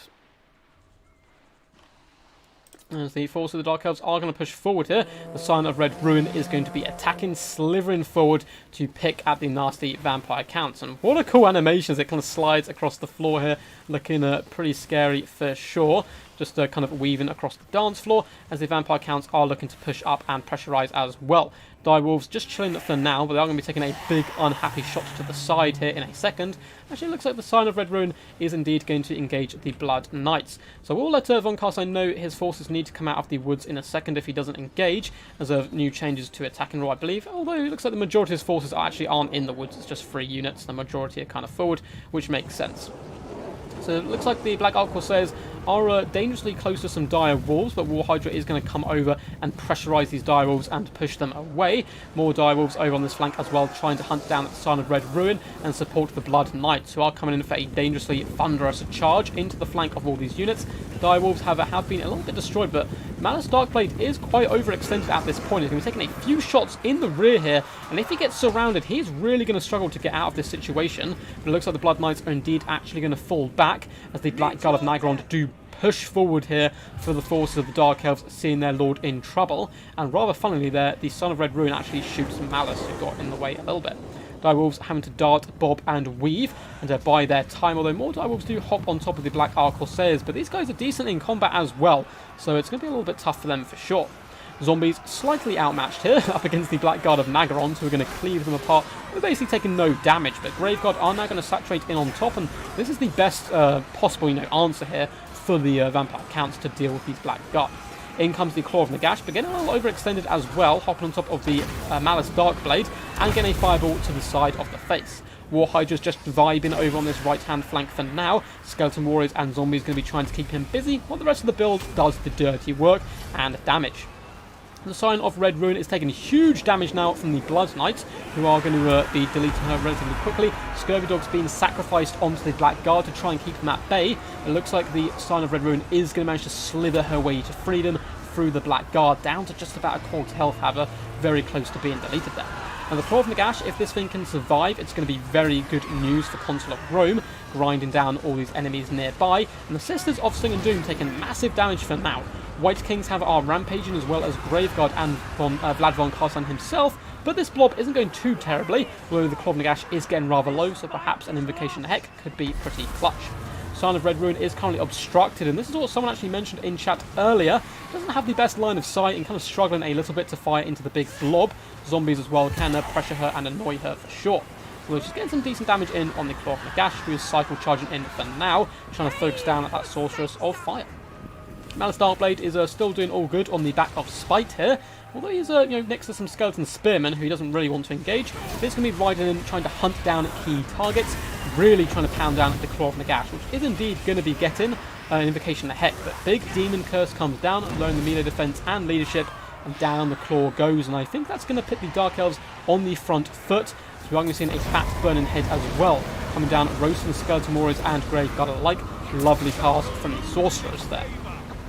Looks like we do have a Whale of Malice coming in as well. It's a pretty nasty blob build all round from the Dark Elves, but it's being broken down as well. A lot of their troops running for the hills. Siren getting incredibly low. Sorcerer as well, terrified of Vlad. Do not blame her. And if these Blood Knights can be healed up, they can certainly be a game changer. Taking a big amount of breath attacks though to the back from that nasty War Hydra. It looks like for the most part the Sorcerer of Fire is going to be able to escape though and fall back, and the Blackguard have done a fantastic job here, really carving their way through these Graveguards who have struggled up against the elite Dark Elf infantry. Looks like in the central pocket a Reaper of Souls has been popped, so Malice is now, I believe, in his Tzarkan form, which I highly recommend Malice Darkblade book. I read the first one and I need to read the others, and Tzarkan's a very interesting character. Currently going toe-to-toe with Vlad von Karstein here as Spike does jump in. Some pretty nasty attack animations, but the Master of Bewilderment has gone down. Minus 40 melee attack. He's not going to be up to much good. Canine Assassin, though, is kind of covering his back. Covering some awesome spinning 360 no-scope animations. Trying to hunt down Vlad and force him off, although Karstein Ring has been popped. Trying to keep him alive and active. Blood Knights darting through the main fray are currently the recipients here of some Black Arc Corsair fire. The Siren of Red Rune has done relatively well as well, up to 65 kills. And the War Hydra is going to come in and pound down these Blood Knights. And of course Blood Knights are anti-large monsters, but surrounded in by Blackguard and so many heavy creatures, it is going to be pretty rough stuff.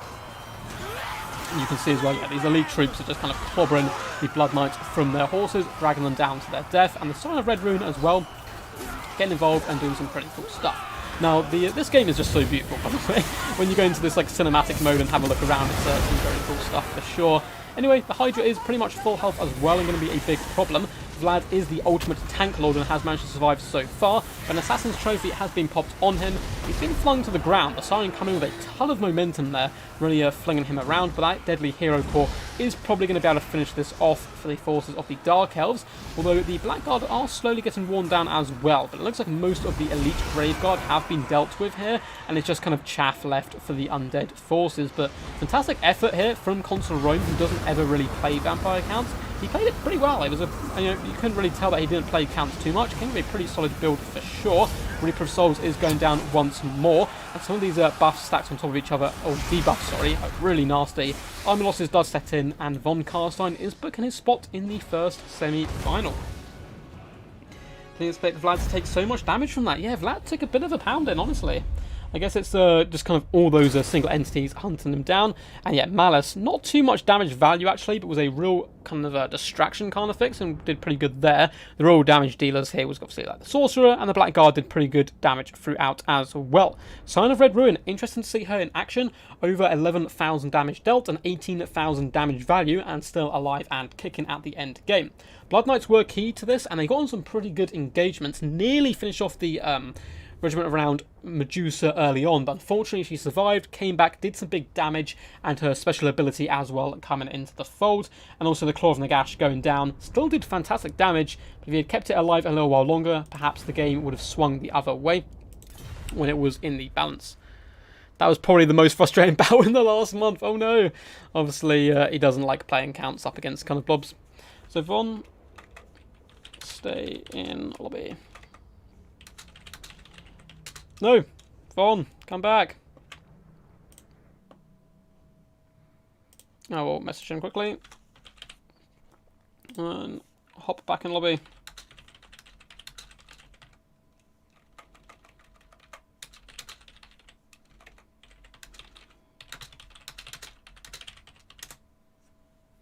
Cool, so it is now going to be Von Karstein up against Ronin. So if you guys would like to hop in the lobby.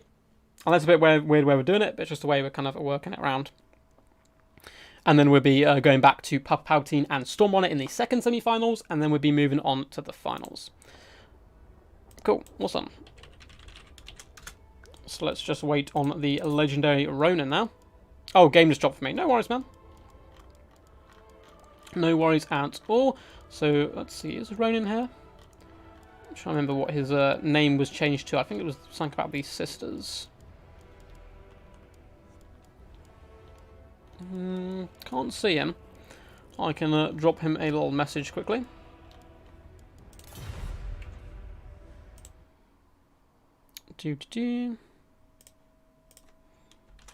And then your semi is up.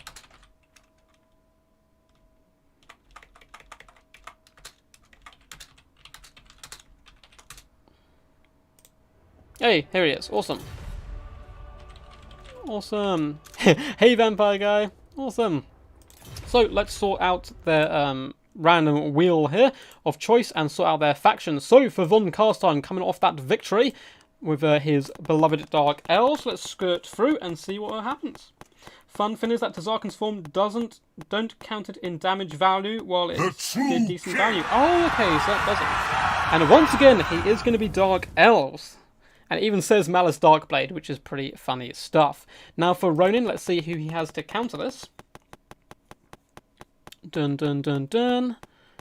And he is going to be playing Defender High Elves. Awesome stuff. Let's hide the wheel. So it's got a grudge match. Dark Elf versus High Elf. Grudge match. And let's quickly update the scoreboard as well. So let's take away Consul of Rome. He had some really awesome game. Fantastic attempt as well, coming in with a faction he never really plays. So probably one of the fun things and most frustrating things about this type of tournament. Oh, I accidentally moved the wrong thing there. Why won't it let me select your name? Oh, there we go. Oh. Okay, so I was just trying to move Ronin's name, but he's being a pain. There we go. Bam. Cool. Hopefully that is all good for you guys. Let's hop in, make sure they have no questions. Oh, we swap map, of course. Let's go to Oakenhammer. Oakenhammer. Cool stuff. So guys, those who have joined a little late, what are we doing today? Well, we are celebrating the fact we have hit 2,000 subscribers. And to give back to you guys, we are doing a little bit of a giveaway as well. So if you guys do want a chance to win a Lord of the Rings themed rubber duck, I'll put the picture up, back up again probably later in the stream, as most of you guys have seen it by now. All you have to do is join my Discord, go down to the tab which says Duck Shop, and enter your name, and you go in with a chance to win, and the winner will be announced at the end of the stream. What's up, Vicious Satsuma? How's it going, my dude? Too many elves, 2 little dwarfs. Daniel said there was an awesome burning head in the background. That was probably what got all that value and deleted those vampire, grave guards, sorry, there you go. Von Karstein killing Von Karstein. I'm sure he's having a existential crisis as we speak. May the best elf win. Regarding the giveaway and shipping to faraway locations, will I get the bill? No, it's from me. So as long as your country can take Amazon parcels, so I can put in your address and send it to you, I'll be the one paying for it, as it is a giveaway to you guys for supporting the channel. There is no pressure, obviously, but if you do want to support the channel as well in any other way, apart from obviously being here and hitting that big old thumbs up button, which I really appreciate as it pushes out the stream to more people, and of course subscribing if you do enjoy this type of content and want to see more of it, you can also feel free to become a member of the channel, like the legendary Black Fawn. You get a cool little symbol next to your name, and it helps support us out over a long duration of time. We also have links to Patreon in the description, and we accept donations and all that kind of standard YouTube stuff. Which does indeed fuel my hot chocolate addiction. Which duck comes without a bill? Ba-dum-dum. What's up, Samurai Warrior, the legend himself? How are you, man? Is a Ronin a samurai without a lord? Possibly. The joke trap sprung. Oh, Optimus Prime, the master. The master. Yeah, it's glad to see we've got over 100 people watching. Welcome. Hope you guys are enjoying the excitement so far. So this is going to be the first of our semi-finals. Up after this, we have Papa Palpatine versus Stormrunner. So we actually have an Extreme Meme Team semi-final and a DBD semi-final. And then it will be a best of 3 finals, which is going to be a little bit more scary for these players. Looks like Ronan is indeed ready. And so is Von Carstein. So we'll hop in here as soon as guys do ready up. Yes, Ronan is me without a lord. Samurai Warrior for now does indeed have a lord. It is our Lord and Saviour, the old ones. But if the old ones ever disappear, I'm sure he will become a Ronin himself. I'm very well, Samurai Warrior, thank you. I'm going to be very stressed tomorrow, but today I'm all good. I'm having to move. I had to move out my house basically for like a month or a month and a half now. And now we're moving back to a house and we've got to do it all in one day. So that is going to be a bit of a nightmare. Because I only have 1 foot at the moment. I had a little operation on my toe. And I can't really walk properly and stuff. So it's going to be interesting to see us like carrying all our stuff back over the street. But for now, I'm all good. And having a blast. The guys have brought some really interesting builds so far. Some meme builds as well. And yeah, it's been good. Have a little sip of water there to keep my voice alright. For those who don't know, by the way, Samurai Warrior does indeed have a YouTube channel, and I'll allow him to put a link as well if he wants in the comments, or if a mod can do it for him as well if he cannot. I always forget the name. It is Clan something beginning with L, but I always forget the name. But it's a really good channel, so if any of you guys do speak Italian, feel free to check him out. Anyway, for the forces of Von Carstein, once again coming in with his beloved Dark Elves, he's got Bleak Swords in the front line. Now, Bleak Swords, as well as Dread Spears, have had a little bit of a buff as well, hopefully making them slightly more viable. We also have double Reaper Bolt Throws in the back line, looking to outshoot the High Elves. Is a bold, but a decent strategy all round. We also have Dark Riders with repeated crossbows, of course. Any Dark Elf build pretty much has these guys in it, unless you're going for a real death ball. And yeah, very good armor piercing, fast as well. Can be out-kited by Leon Reaver archers though, with good micro from the higher forces. We also have Cold One Knights. Looks like Tunas dotted on the right hand flank. Oh no, actually we have 1 unit of Cold One Knights, and then the Knights of the Ebon Claw. Von Carstein, a man of the people to be sure. Coming in with the Regiment of Renowned Dread Knights, have had a pretty substantial health buff, and I think a tiny change as well to some stats, but that's pretty, not too much about it.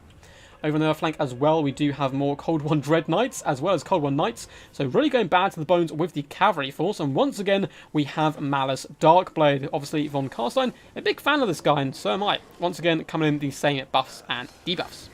We also have a Sorcerer of Shadows this time, coming with Pendulum, which has been considerably nerfed, guys. It's still going to be good against High Elves because they're so tightly packed, but yeah, it's been pretty heavily nerfed on the damage output. Also, we have Melkov's Mystifying Miasma. Anyway, now for the forces of the High Elves, and Ronan coming in with a bit of a laugh, and Elfarian the Grim. The, not too happy Elflin is coming in with Fang Sword. He also has Tempest, Soul Quench, Hand of Glory, and Apotheosis. Of course, Tempest isn't going to be any use here, but it's always good to have in the back pocket. We also have double Illyrian Reaver Archers, and a ton of Spearmen dotted all the way along. They're going to be supported in the secondary battle line by White Lines of Charace, coming with some a little bit nicer AP, damage dealing stats all round. We also have 2 Eagle Claw Bolt Throwers, supported by Spearmen, who are basically going to be trying to outtrade the enemy Bolt Throwers. It's going to be a very, probably slow start, early skirmish phase, I would think.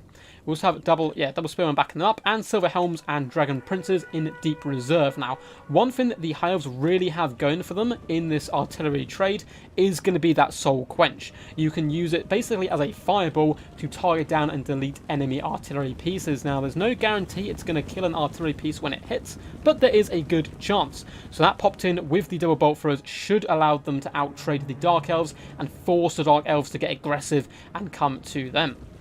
Looks like early bolts are going to be flying up at some Spearmen coming in and clobbering them, or perhaps those with some shots going wide by Elfarian the Grim. Leon Reaver Archers do dart into the front line, getting a little bit of free damage before falling back once more. As always, good micro by Ronan. And it looks like we have Cold One Dread Knights popping forward as well. Dark Riders just chilling for now. Big shot coming in, but very nice play here by Von Carstein. Instantly reacting, taking his artillery crew off the Reaper Bolt Thrower, and that Soul Quench does indeed go wide. Brilliant kind of veteran play there from the Dark Elves. However, you know, it's still going a bit tit for tat, with Ellyrian Reaver Archers getting some decent damage on Dark Riders as well. Alfarin is untouched as well, and these Bolt Throws are now continuing to fire in, starting to pin down Cold One Dread Knights, which is going to be some good value, as they will be killing models with each hit, of course. Ellyrian Reaver Archers have fallen back now behind the white lines for protection, and they're going to be trading relatively cost-effectively up against the Dark Riders. Elfarin does come in as well to say hello. We have an Overcast Pendulum coming down the line, doing some big damage to those white lines of Trace as well. And it looks like a big flank overload is emerging on this left-hand side.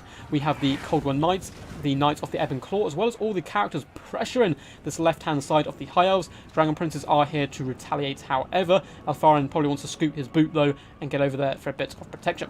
White Lions should be able to cleave through the Bleak Swords and Dread Spears with relatively, you know, not too much of a trouble. But we do also have more Cold One Knights as well, going to be pressuring in.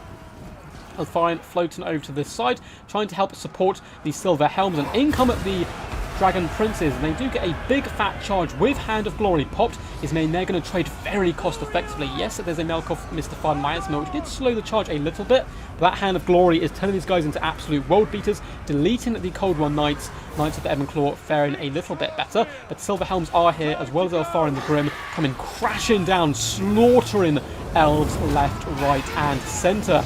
Another fat pendulum does come down, doing fantastic damage to some spearmen, really opening up this pocket. And as we can see, Cold One Knights are now feasting in the back line. Eagle Claw Bolt Throws have been overrun, at least this one has. Ellyrian Reaver Archers as well in a bit of trouble, as it looks like we do have some Cold One Dread Knights darting in the back lines. And there are some spearmen though left who can protect this last Bolt Thrower, who could do some pretty good damage as well. But in the big engagement over on this left-hand side, Knights of Ebon Claw have now been dealt with, as well as that unit of Cold One Knights, at least being pushed back for the most part. And in the front line, the High Elves are trading relatively cost-effectively. Looks like Malice is just vibing for now, not getting into too much action himself, only up to 6 kills. And we have the greatest battle of all time, Spearmen up against Dread Spears. So in the back lines, it looks like we're going to see some good play here by Ronan, using these Silver Helms to guarantee the Knights of Ebon Claw are gone for good before returning. We do see a Melkoff Mystifier and Miasma popped on the Dragon Princes once more, but again, a Hand of Glory comes in, and Apotheosis means they are going to dumpster these Cold One Dread Knights, who have simply been outclassed by the High Elf Brethren, and yeah, trying to escape where possible, which is a good play, but unfortunately for them, this is the same for all Cold One Cavalry. They can indeed rampage, and they're going to be stuck in this engagement with a mixture of Spearmen and Dragon Princes, really not where they want to be at all. Alfarin the Grim has been hit by the Demon Curse and is actually struggling quite heavily here up against Malice Darkblade. With the blood price popped, he is a bit of a world beater. Alfarin certainly needs to escape here as he's close to breaking, and the High Elves are in quite an advantageous position, I think, but they need to keep Alfarin alive, and he has got back up into the skies. Bolt Throws did some pretty good damage to him as well, but the Ellyrian Reaver Archers do indeed get a charge, and there are Spearmen here as well, which should be allowed to force these guys back. Might be worth taking one of these archers and scooting their boot all the way around the side and shutting down the Bolt Throwers, who are still alive and active, although one Eagle Claw Bolt Thrower is still going strong. These are white lines as well, need to kind of return to the fray. We do see a fat Soul Quench come in, hitting at that Sorcerer of Shadows, doing some pretty decent damage, and we have Silver Helms returning to the fray. Bolt Throwers as well are trying to hit those key targets, although the Dragon Prince is taking a bit of a pounding as well. Malice Darkblade still in his normal Elflin form, probably getting ready to pop that buff pretty soon. He does not want to break. If he breaks, he cannot pop to Zarkan, which is an absolute nightmare for any Dark Elf player. So he's going to want to pop it relatively soon. We do have another Apotheosis come in, and an assassination attempt does come down on Malice Darkblade, but here he comes. Zarkan is free from his mortal bindings, and he's going to be slaughtering foes left and right. Reaper of Souls doing some massive burst damage. At this point, you want to just avoid him, bog him down with cheap and cheerful units like Spinner. Looks like the Dark Riders have a little slip up in Von Carsten's micro. Of course, he was trying to micro Malice instead. These guys have been caught here by Ellyrian Reaver Archers and will be chased from the field. And now these Archers are simply going to come in and say hello to these Reaper Bolt Throws. And yeah, they're Missile Cavalry, but they still have okay shock damage, and they'll be able to force off the artillery crews for sure. Although there is some crossfire coming in as well, which maybe might be able to break off the Ellyrian Reaver Archers.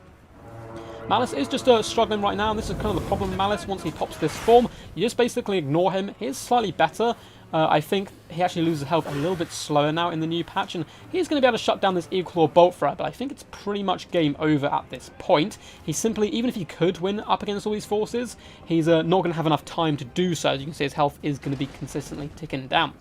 Reaper bolt throws have now been shut down and completely gone. It looks like armor losses is getting relatively close as well. I think Malice Darkblade, when he transforms, does indeed become unbreakable here. So he shall be fighting to the death. Elfarin the Grim trying to prove once and for all who is the true king of the old and new world. And he's certainly the grumpiest of the two. Malice isn't a particularly happy guy, especially in the books, but Elfarin has Grim in his name, and he's going to be coming in with a lovely rear charge and should really kind of thunder down Malice. Let's get a nice cinematic view here, as Dragon Princes do come with some lancing charges as well, and Malice does stand alone, completely surrounded, spears pointing at him from all directions, and down the mighty Dark Elf Prince goes. Awesome stuff.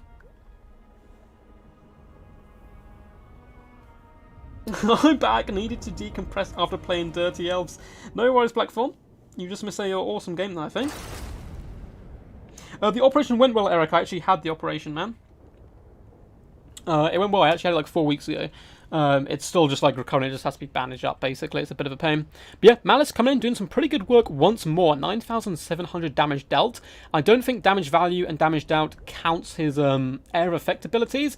But honestly, Malice play all round has been pretty strong all tournament from Von Karstein. But Ronin coming in, making fantastic use of his cavalry combined with Elfarian, getting really good engagements with that Hand of Glory, Apotheosis, and the like. Really helped those guys to carry out. I just realised Sylvan Guard have a changed unit card, which is pretty cool. Good play as well by the Alien Reaver Archers, trying to limit the damage potential of these Dark Riders. Awesome game all round, and a fantastic first semi-final. So in now we have Papa Palpatine, and we're just waiting on the legendary Storm Runner, and we'll be good to go. Very nice game. Yeah, that was some awesome stuff. That was some good stuff for sure. Hello there, again. Hello. So let's just pop a little invite to Storm. He said he had to disappear for a while, so hopefully he is all back now and good and ready to rumble. As the show must go on, of course. And let's switch the map now. Let's go Revere Maxon.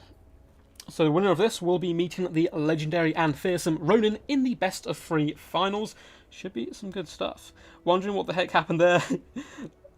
Oh yeah, bloated him with the lions. Yeah, it was some good play. So let's quickly change the scoreboard. So on the right hand side we are going to be having Storm.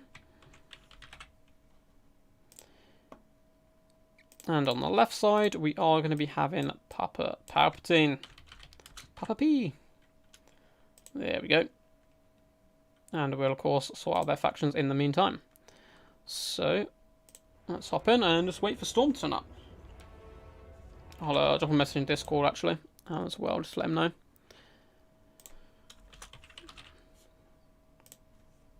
Your time to shine.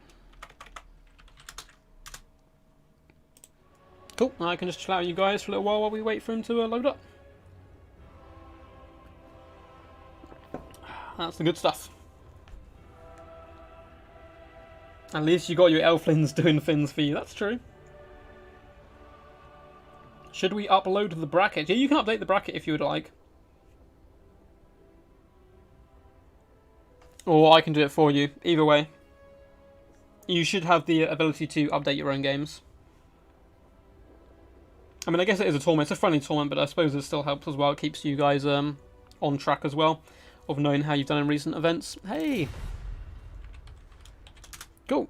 So let's sort out these two champs factions. 2 OGs of the channel as well. Been around since I've had less than 100 subs, I think, both of these guys, and played multiple times, which is always good to see 2 guys who've, you know, experienced players who know each other come together, as it really opens up the possibilities of more and more mind games. So Papa Palpatine is going to be up first on Randall's Gift here, a really cool mechanic. And we are going to be seeing... Norska. So let's go through the forces of Papa Palpatine. And let's have a little look here for the forces of Stormrunner. Who haven't we seen today? I'd like to see some Wood Elf play at some point. Don't think we've seen them or Skaven yet, actually. Or Beastmen, Bretonnia would be nice. But it looks like we are going to be getting Empire. So this is a very close matchup all round. And you see it all the time in tournaments. It's I think some people like Empire countering Norsca, and some like Norsca countering Empire. It's some real wild stuff for sure. Norsca versus Emp.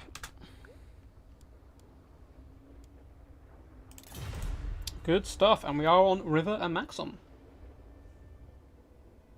I would love to try it myself one day. I mostly play Empire Dwarfs quick battles, thinking I would struggle if playing new factions. Well, the best way to learn new factions is just, you know, hop in and give them a go. I'm pretty terrible with some factions, but you will surprise yourself as well, because sometimes you bring pretty off-meta picks and a different approach to a faction that's normally considered like the main thing to do, because you're new to it, and often as well you'll see, if someone mains a faction, say they main Norsca, they always tend to be good as well with forces like Greenskins, because they're rather similar in the fact they can rush, but at the same time, there's a really cool player called Poison Ducky, who's actually also a member of DBD. I think I'm afraid he's at work right now. I know he said he had exams. Who plays Vampire Counts, and he plays like every other faction he plays as if they're Vampire Counts, almost. So he plays Lizardmen with like Skink front line instead of Zombie front line, and instead of Crypt Horrors he has Croxagores and the like, and it works so well, because people don't necessarily see it coming. Yeah, random matches are pretty fun. It can be pretty tilting as well, I understand, if you get factions you don't like and your opponent gets all good ones, but, you know.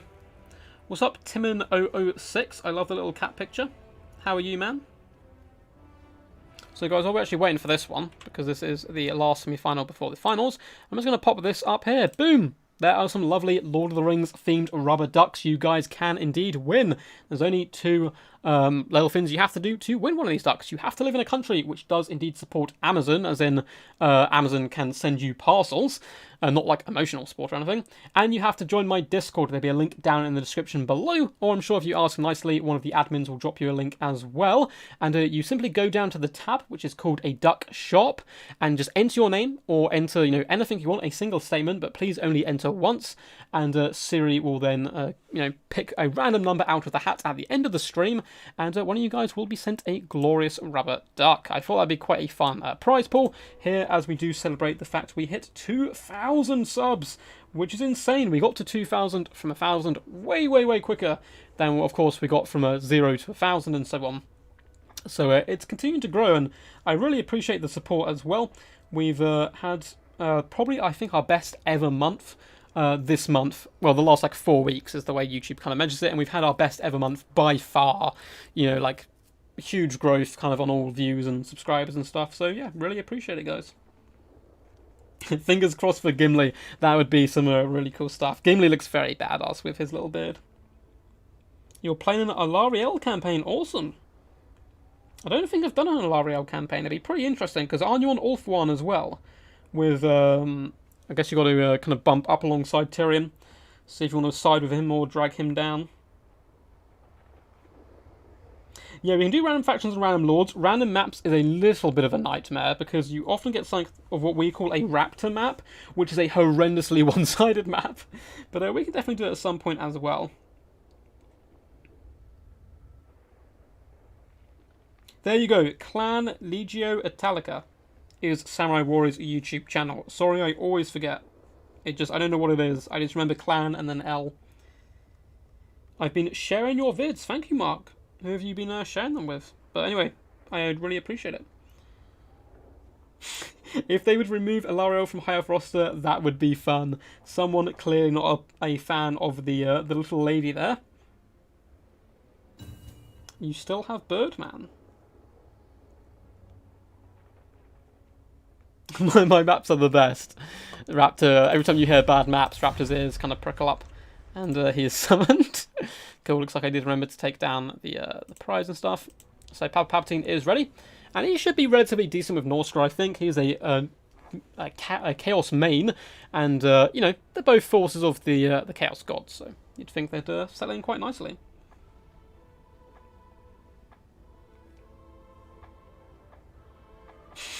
No. Ronin having nasty flashbacks there. I'd assumed some of Raptor's maps. Oh, well, thank you, Mark. I really appreciate it, man. Honestly, that's super cool. If a map has crack in front of it, it is good. That actually is kind of true for most of the maps. A lot of the crack maps are actually pretty good for multiplayer.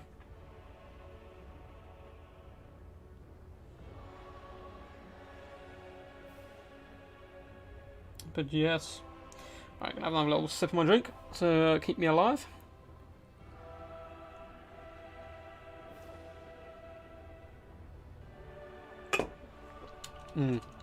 That's the good stuff. As I was telling people earlier, I've actually got to, oh god, I don't know how, oh god, I've realised the time. So, I'm going to eat and then I've got to do an audiobook recording, which is going to be fun. So basically, there's a group of people who are making a book with a load of short stories from loads of different types of genres and all that type of stuff coming together. And I knew one of them, and they're like, hey, you do writing, right? Would you like to write a short story for our book as well? So I'm kind of like a guest appearance almost in a book called Raccoons Are Hard to Come By, which I believe is coming out Monday, which is pretty exciting stuff. And I spoke to them about it, and very kindly they have allowed me to do an audio recording of my short story, which is actually the first one in the book, which I'm very proud of. And I get to do an audio recording it, and they allow me to put it up on YouTube as well. So you guys will have that hopefully on Monday, which will be pretty cool. But I do need to save my voice a little bit to do the audio reading. And it is a fantasy short story, so you know it kind of fits in with the Warhammer vibes as well. So hopefully some of you guys will enjoy that at some point.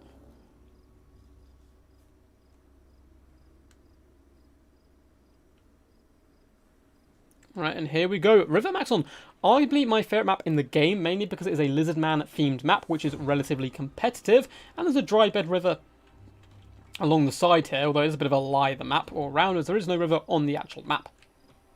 Anyway, coming in for the forces of Papa Palpatine, we do have the mighty Frog himself. A vicious-looking combatant, king of trolls, and a pretty decent combatant. He should be able to go toe-to-toe with Karl Franz and the like, and those big nasty cavalry charges, although it looks like the Empire are going for a slightly different build that perhaps Papa Palpatine is not expecting.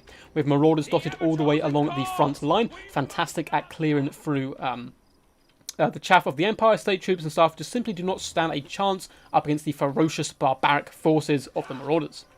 In the secondary line, we do have a load of Marauder Hunter Javelins, pretty key in most Norscan builds, honestly. They're very good at taking down large entities and cavalry and the like. And to finish off that leadership core we spoke about earlier, we do have a Shaymin Sorcerer of Death, Spirit Leech and Scroll of Shielding, so just down to the basics.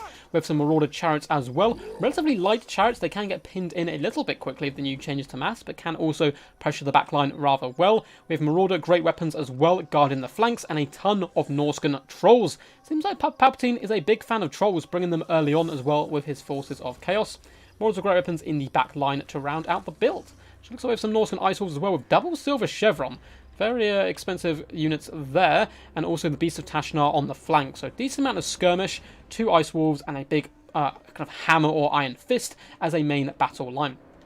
Now for the forces of Stormrunner and his empire, we have some Flagellants, the holiest of all Sigmar's warriors, and the most mental all-round, unbreakable, naked lunatics. We also have Spearmen dotted all the way along, simply here to hold the line, absorb the enemy damage, and allow the rest of the build to kind of pack a punch. More Flagellants on the other flank as well. In the centre portion, this is where a lot of the damage is going to be dealt. We have double Huntsman, fantastic at dealing with large entities, and a Huntsman General Stormrunner, man of the people. This guy looking fantastically suave with his feathered hat. He has the arrows with him, hail of fire, as well as oil flask and glittering scales. So all good stuff there. Does some nice combo work with the Huntsman, and we also have a Luminarch of Hysh. In the back here, we do have Knights of the Blazing Sun. In fact, triple Knights. Fantastic answer to Skin Wolves, although there are no Skin Wolves. These guys will do very good up against Trolls as well, coming in with that fire damage. Bad to the bones elite warriors, who have a really cool colour scheme as well. I'm a big fan. They're going to be rolling with a Bright Wizard, coming with Flaming Sword of Rune, Burning Head, Fireball, and Blast. And of course, that is a nice combination with the Knights of the Blazing Sun, who have fire damage. So good to see. Nice build all round. And honestly, it's hard to call who is indeed going to win this. I think it's really going to come down to if this back line, this central portion, can get shut down by the Norscans, and they are going to certainly break through the Spearman line very quickly. These cavalry are going to have to be some busy boys indeed. So who's your money on? Needs more halberds, definitely. Rip Frog, yeah.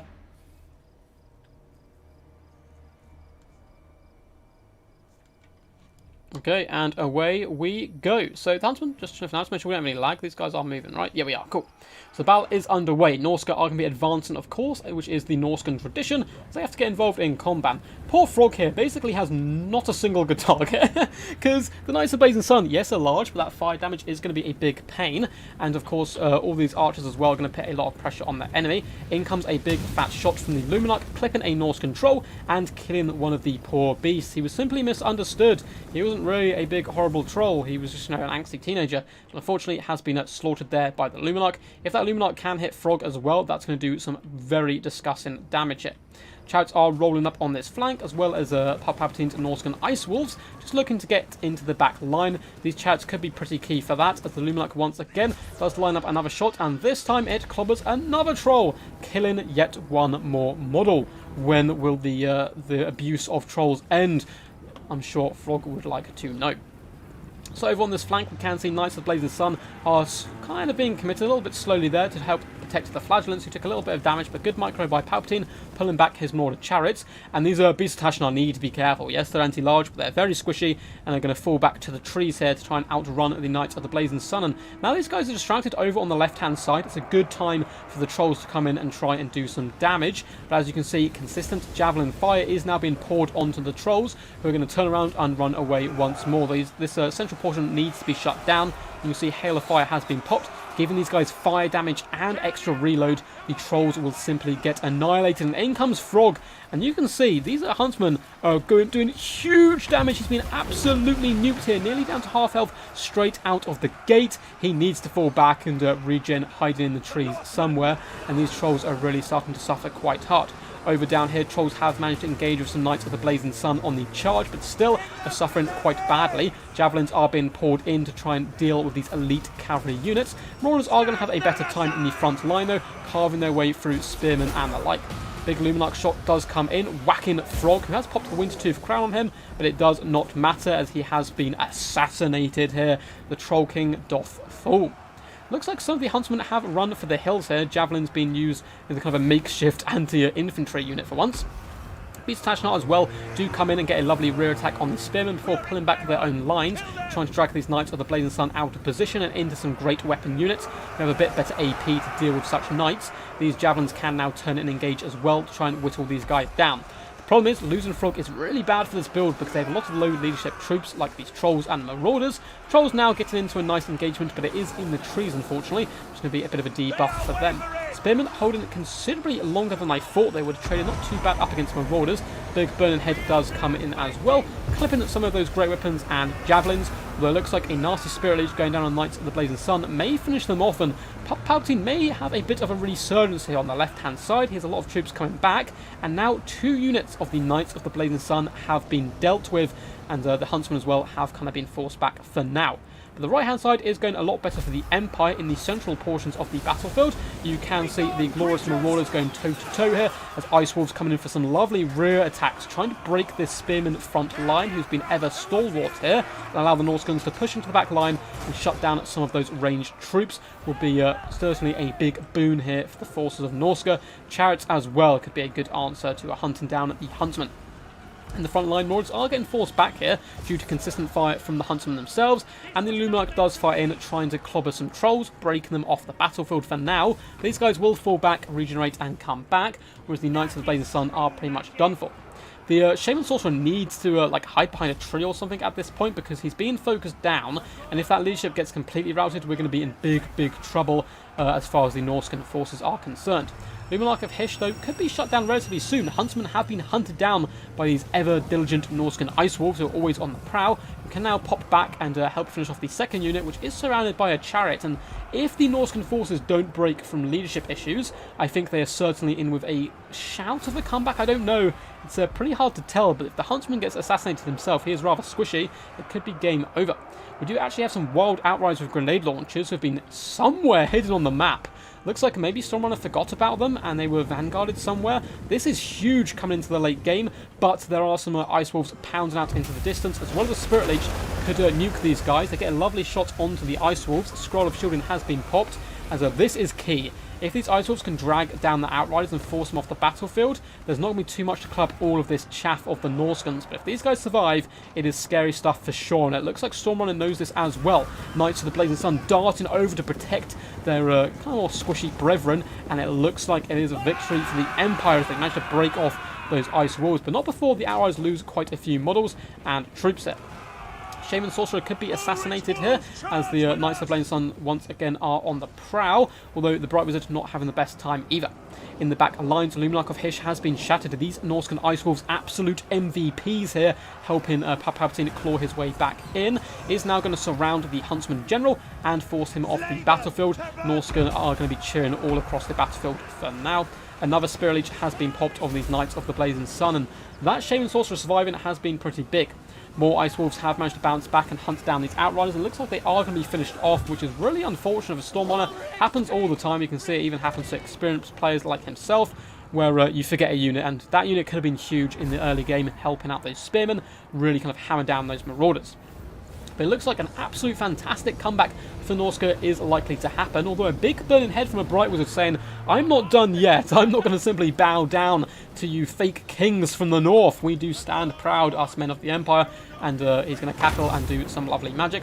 Also dropping a fat fireball onto the Shaymin Sorcerer of Death, who's trying desperately to hide in the trees, and the trees are his allies, allowing him to protect him there from the Bright Wizard, who is now going to get feasted upon by Ice Wolves, and there's no escape. Once the Ice Wolves catch you, you're pretty much done for. Looks like a big blast did come down as well, hitting those trolls, nearly breaking them, but now they have got in. They'll probably be boosted up a little bit and will be able to do some decent damage.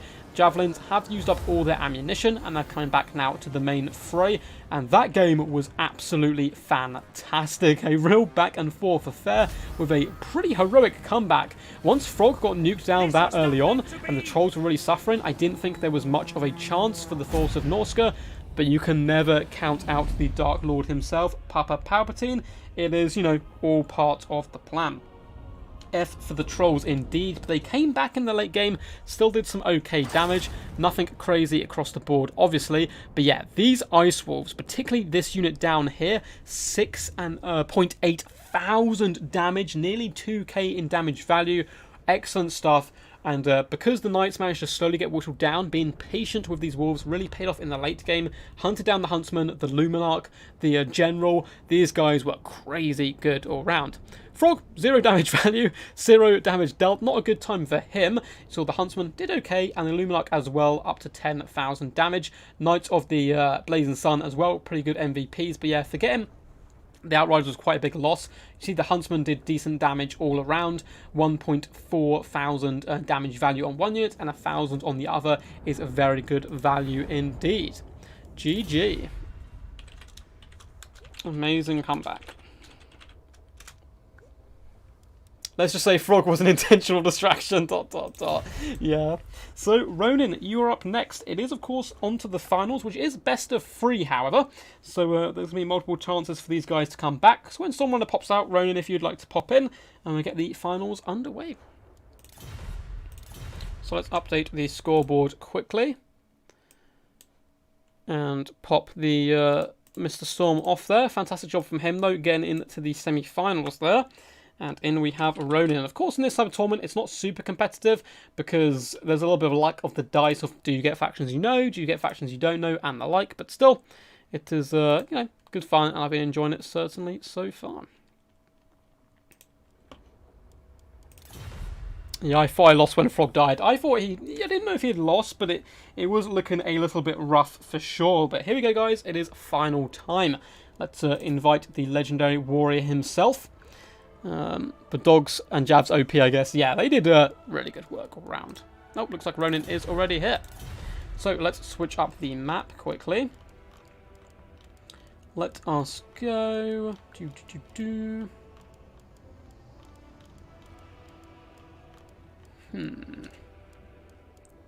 Let's go Valley of Thieves. Hey. So, let's sort out the matchups quickly. Let's get the mighty Wheel of Doom back on the screen for you guys. Boop. And let's roll. So, up first is going to be Papa Palpatine. And see where he lands. Fingers crossed for him, no doubt, on the Warriors of Chaos. But it looks like it has just gone past them. And he's indeed going to beat Dark Elves. We've seen quite a lot of Dark Elves recently on this stream. So if you're a Dark Elf fan, I'm sure you've been enjoying it quite a bit. Now for Ronin, we will spin the wheel once more. And we have... Dun, dun, dun...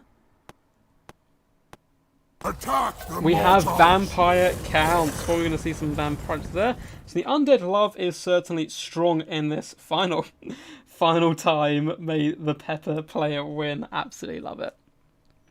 So let's get rid of the wheel there, guys, and pop back in. So it is Dark Elf versus Vampire Counts. Ronin, remember. No Dowie. Oh, no, he's changed himself, his name back to Ronin. That's okay. Remember, no Dowie. Oh, God.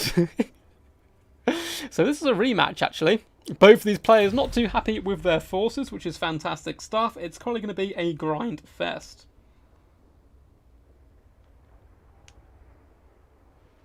No Count Stark Elf. Oh, not Count Stark Elf. I'm afraid it is a return. Well, rip me. Finals is best of 3. Just to let these guys know. I think Ronin wants Dowie. I agree, Raptor. I think he's trying to fool me into not giving him Dowie. He lies. He says he wants Wood Elves and doesn't want Dowie, but we all know deep down it's indeed the other way around. I'm gonna let these guys sort out the builds.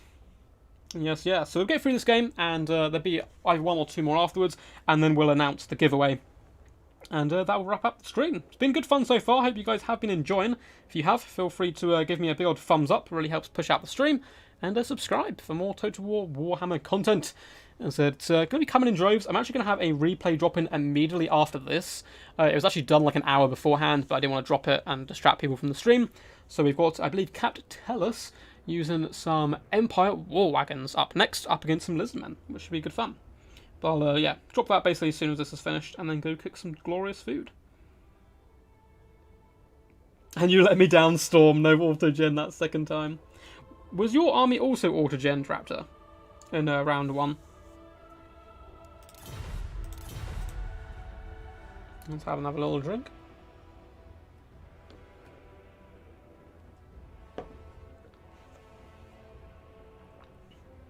That is the good stuff. Ooh, have a nice little stretch as well while we get prepared. Have you guys heard about the Warhammer 40k TV shows they're working on? They're doing a few different animated shows and also a live-action Eisenhorn series. So Eisenhorn is an Inquisitor for mankind, basically. Really famous set of books as well. Probably the biggest books in Warhammer 40k. And they're quite old school now, been out for a long time. I've actually read them, I think about a year ago, and they're pretty damn good, and it's a very interesting character for sure. Kind of showing all sides of Inquisitors throughout the 3 books. And they're making it into a live action, so I'm very excited to see that. And a bit worried at the same time. It's one of those things which can go very badly. You want them to kind of, respect the law, but also make a good show as well. And I've got a load of animated shows, and I'm considering doing some reactions to them as well and putting them up on the channel. I'm really hoping these are popular. Not my videos, but the shows, so that they then go on and do some Warhammer Fantasy shows, which I think would be absolutely amazing. As far as I know, they don't have any planned to do Warhammer Fantasy, but I think if the demand was there, they would really, pull out the bag. And fantasy is quite big right now. Game of Thrones, that was so successful, and The Witcher, which is kind of followed on. Of course, you've got a lot of good historic shows as well, which kind of lean into fantasy, such as The Last Kingdom, which have been popular in recent years. My luck to Ronin, but my heart's always on the Dark Lord Palpatine. Yeah, War Wagons are awesome indeed. Look like these guys are good to go. So that's actually come down to a DBD versus Extreme Meme Team, which is pretty funny. So the reason it's civil, though, is of course these 2 clans are sister clans at this point, so they're kind of like they can represent themselves or represent each other. Sometimes they go under the name Extreme Meme Ducks or Extreme Duck Memes, or sometimes they go by XMT or DBD. Dwarf film would be awesome. I thought there's a big lack of them because Lord of the Rings, obviously, which had dwarves in, you only really had Gimli, and though he was one of my favourite characters, he was the only dwarf you really saw in the original trilogy, and in The Hobbit, you had some awesome dwarves, but most of their cool stuff was cut from the final battle up against the elves, which really sucks. But yeah, if you've ever watched The Hobbit and were a bit lackluster by it, go watch the extended battle. You can find it on YouTube, where the dwarves go toe-to-toe with the elves, because that's the actual cool part of the battle, where the dwarves come in with some pretty interesting tactics, which allow them to get into the thick of it up against the elves, who are a little up themselves in that movie and kind of think that the dwarves are beneath them. Which I suppose they kind of are height-wise, but, they think they're beneath them fighting-wise as well. And in the books, it's pretty interesting, because the elves the dwarves stand no chance, but the dwarves are these elite warriors who have fought for, the Goblin Wars or something really cool. But anyway, let's have a little look at Papa Palpatine's build. So, in a rather weird situation, the Harpies are kind of flying up and down above each other right now. Is that just one unit? It looks like it. He also has the Senesch's Harvesters, a regiment of renowned Doomfire Warlocks, who are pretty damn good as well. Always been pretty powerful in the meta because they do come with a free Soul Sealer and Word of Pain. For the main battle line, we have some absolute slaughterers coming down.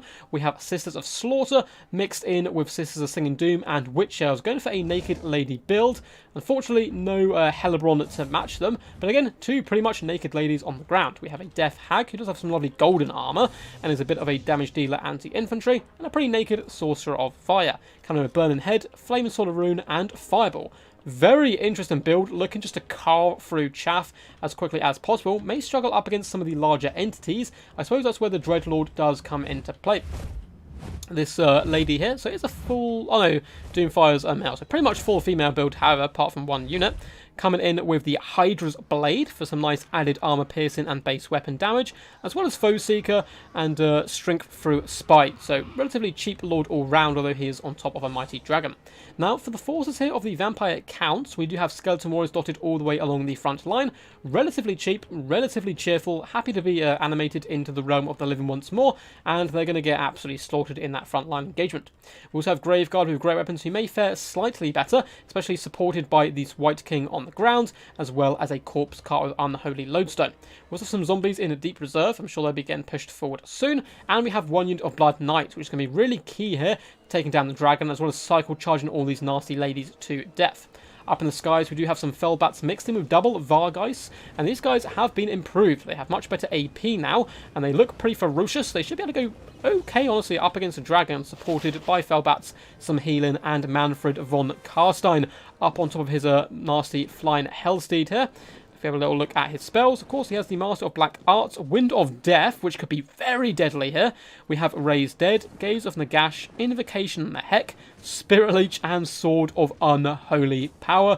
So a ton of stuff for him. And it should be good fun. Now, the one problem that these Vargeis are going to have is the fact they have really low armor. So the Sisters of Singing Doom and Sister Slaughter and all the Witch Elves will tear them to pieces pretty quickly.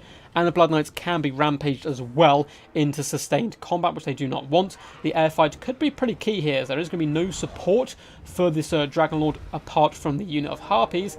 I don't think that's going to be enough to deal with all this flying core of the Vampire Counts.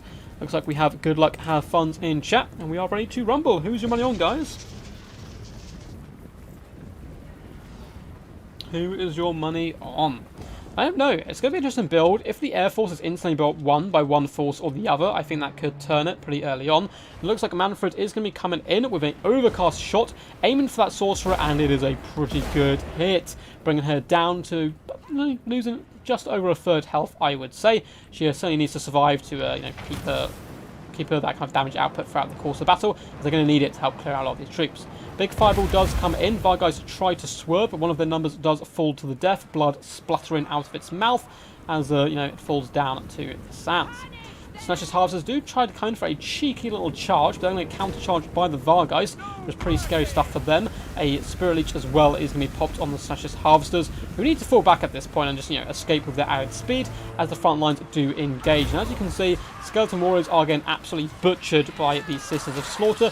They use those whips, and I think in real life, whips are incredibly hard to use, but actually really powerful and hard to deal with if you're on the other side of it. I'm sure these ladies know how to use them, although one of them did go flying there somehow as well. So pretty cool stuff. Graveguard are now engaged in the front lines, which Elves will be moving up in the secondary line as well. Big Burning Head does come down the line. Rosen, Graveguard, and Skeleton Warriors alike doing some pretty decent damage in that central portion. Massive Breath Attack does come in, so Harpies were kind of sacrificed here into the Vargeist to allow the Dreadlord to come in with that big Breath Attack and do some huge damage. Invocation of Heck, though, is going to be keeping these Vargeist nice and active. Dreadlord may want to dart down into combat at some point, where he can be supported by the ground troops as well. It looks like the front line is going pretty well for the Dark Elves, really clobbering through the enemy, and yeah, it looks like we're going to have a big fat bundle down here. Dreadlord does hop straight in on top of the Blood Knights though, which is very risky as they're now going to turn and engage. It has forced all the air units to land though, and now in comes the Death Hag, Sisters of Singing Doom and the like to rampage them and do some big damage. Dreadlord not taking too much damage in return, as a Word of Pain has been popped down on the Blood Knights, lowering their melee attack by 40. Fantastic micro and a good decision making there overall by Papa Palpatine. Up in the skies, Manfred has managed to escape this dragon, of course, but the Dreadlord has taken a bit of a pounder now, down to about half health, but Sisters of Singing Doom do charge in. Vargeist have been rampaged, and they're going to get pulled apart pretty quickly by these very, very angry native ladies. Such harvesters do dance in as well. Not sure if they've used their Soul Sealer yet, but this would be a lovely position to use it. And the Dreadlord is trying to escape once more, back up into the skies. Now a lot of the air threat has been dealt with. He can get up in the air and really chase down Manfred and kind of, put a bit of a punishment on him. But the Dark Elves are starting to run out of a little bit of steam as well, as of course these ladies are pretty squishy all round. Graveguard are being dealt with over on this flank, and it looks like Dreadlord's going to come over and just help finish that off as well. Blood Knights are rampaging into Snatcher's Harvesters, which isn't the worst situation for them at all. Actually, it's a pretty good situation, and it looks like they're also going to be getting an Invocation of Heck to keep them nice and topped up. In the main fight here, in the main blob fight anyway, Sisters of Slaughter still going strong alongside the Death Hag, but at the same time they are slowly getting overwhelmed and dragged down by all these nasty monsters of the vampire counts. So up into the sky once again, the Dreadlord is going to go. Probably wants to chase off Manfred. Manfred very wisely is going to scoot his boot out of there. And yeah, they need to drag down these Blood Knights. They're going to be a big problem into the late game. Ognificence, Witch Elves, up to 125 kills. Clearing through Chaff as well as Graveguard with deadly efficiency. But they are surrounded and slowly getting dragged down. And even a lowly Skeleton Warrior can fell a mighty Witch Elf due to the fact they have a mighty 5 armor. And yeah, Graveguard quite happy here to sit on them and just carve them to pieces. And it looks like the vampire counts are slowly going in the ascendancy here. However, this could change the battle pretty hugely here if Manfred does indeed get caught and killed. Takes a bit of a pound in there, but in come the Vargeist looking to hunt down the dreaded Lord himself. Over here we can see a summon of zombies is helping to distract and clear out the Sisters of Slaughter, and the Sorceress of Fire is being hunted down by a White King. Literally zero chance for her to escape here, as he is much faster, kind of some nasty hacks in the back. Although, as I say, that Sisters of Singing Doom maybe could rampage the Witch King, but I believe if you're rampage, you still go after the target that you were targeting before you are rampaged. It looks like this is indeed going to be game to the vampire counts, I think. Although, I don't know, maybe I called that a little early. Dreadlord has dealt with the Vargeist pretty well, and a Hydra Blade has been popped, hunting down Manfred, getting some big attack animations as well. If the Harpies can get over here and help surround Manfred, there is a way back in this game for sure. Just as I said, this game is maybe over. The Dark Elves come back swinging. Sisters of Slaughter up to 236 kills here. Pretty decent damage across damage value as well across the board. And they're having a whale of a time eating up these Skeleton Warriors and Graveguard, who is still going relatively strong. Corpse Cart has unfortunately been rampaged here and is out of control. Death Hag trying to deal the killing blow to those pesky zombies, and she's going to be a nuisance in the late game as well. At this point, it's a good play by Palpatine. If Manfred doesn't want to tussle, doesn't want to fight, no worries. We're simply going to fly over here with our dragon and get huge value with our breath attacks and cycle charging.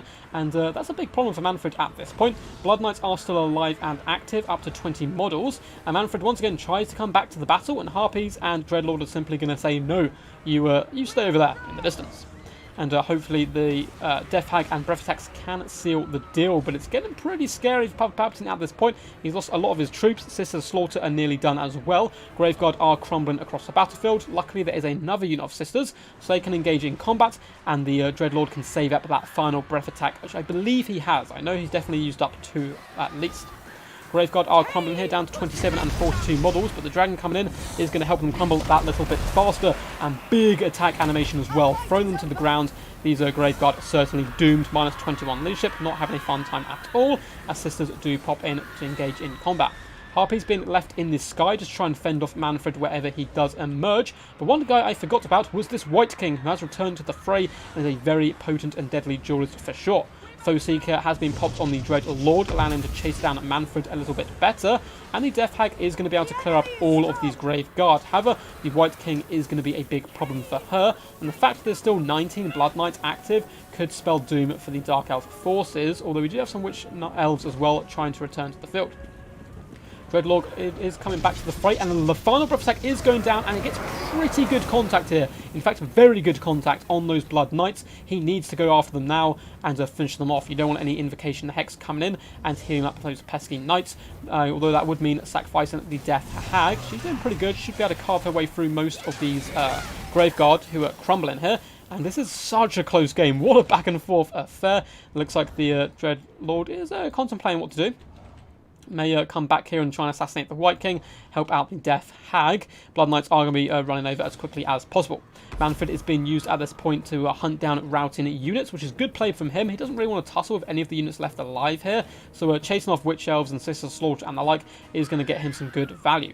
White King takes an absolute pounding from the Dreadlord with the Hydra Blade active. The Death Hag does charge in to those Blood Knights, trying to break the charge as much as possible for the Dreadlord, who is taking huge damage here. This is such a close game. Blood Knights are starting to disappear into the sunset, though, down to minus 22 leadership. Can they do the killing blows? Looks like not quite, and the Dreadlord is going to finish off the White King here as well. Insanely close battle. Death Hag should be able to slaughter the last of those Blood Knights. There's a couple left standing just free, getting some pretty crucial damage in, though, down to just 600 health.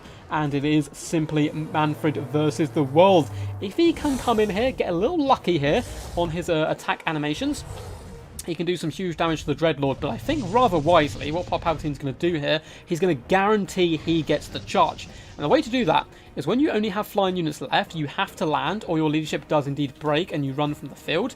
So he's going to have to charge onto these ground troops, because the dragon otherwise would simply retreat into the sunset. And yeah, he's going to have to land on these ground troops, and then the Dreadlord can come in and get that big charge, because I don't think Manfred is going to be able to kill the Death Hag quick enough. And his only hope here was really to assassinate the Dreadlord, but it looks like the Dreadlord's actually going to just chill on the side for now. I think it's a mistake. He should come in and support the Death Hag, otherwise it's going to come into a one-on-one duel, which you really don't want, because with your leadership so low, and the fact he routs rather than crumbles, if both of these guys break, that'd be disastrous for the Dreadlord, as that would mean that Ronin indeed wins. Zombie summon has gone down here. Death Hag is just going to chill though amongst all the zombies. He's doing pretty good, and it's a really nice summon because it is going to allow Manfred to cycle charge as well if need be. And it looks like the Dreadlord really doesn't want to take this fight at the moment. I think he's a far harder hitting character all round, but still, even so, only 600 health up against 1,600 isn't good for anyone. More Sisters of Slaughter are coming back to the fray as well. These days up to 258 kills will help carve through these zombies pretty well. Death Hag as well is just having a whale of a time, just carving up all this rotten flesh, doing some awesome spin animations. Up in the skies, Manfred is still trying to hunt down the Dreadlord, and again, this is a problem for Ronin, because if he catches that Dreadlord and kills him, he has to scoot his boot all the way back over there before his leadership breaks, or it is indeed game over.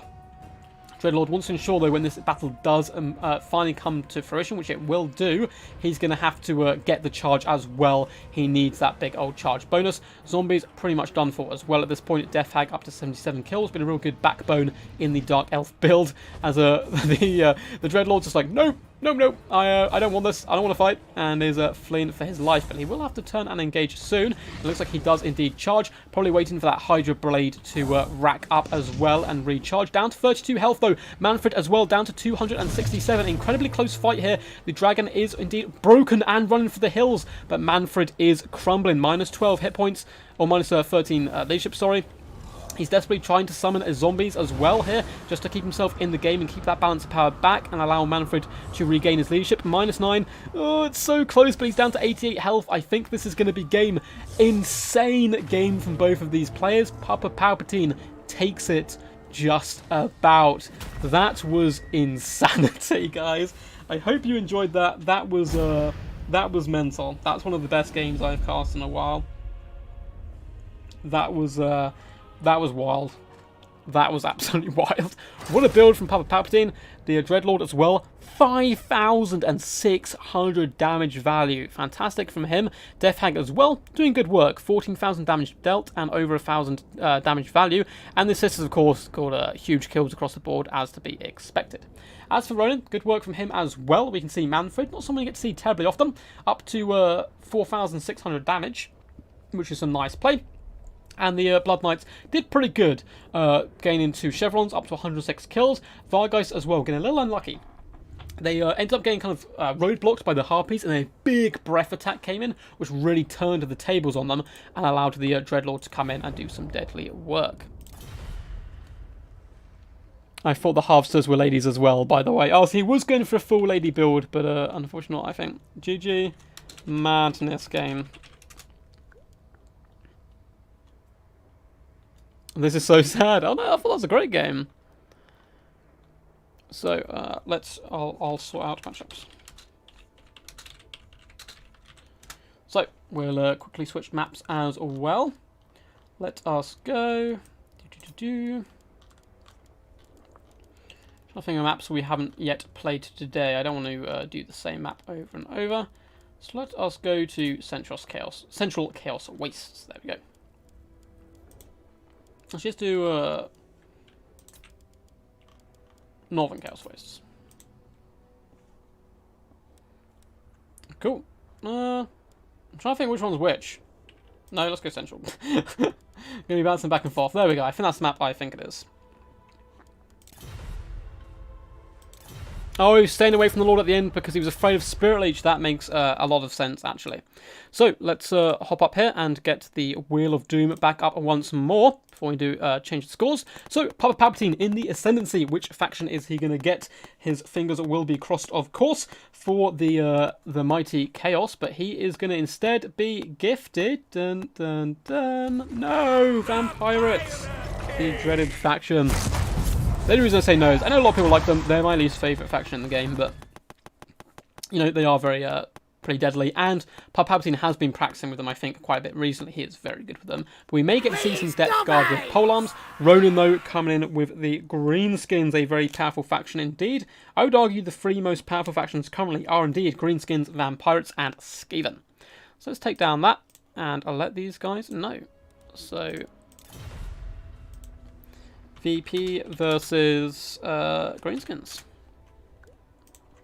Let's update the scoreboards quickly, and I'll come chill with you guys. But I hope you guys enjoyed that battle. That was wild. That was some really cool stuff. So up 1-0.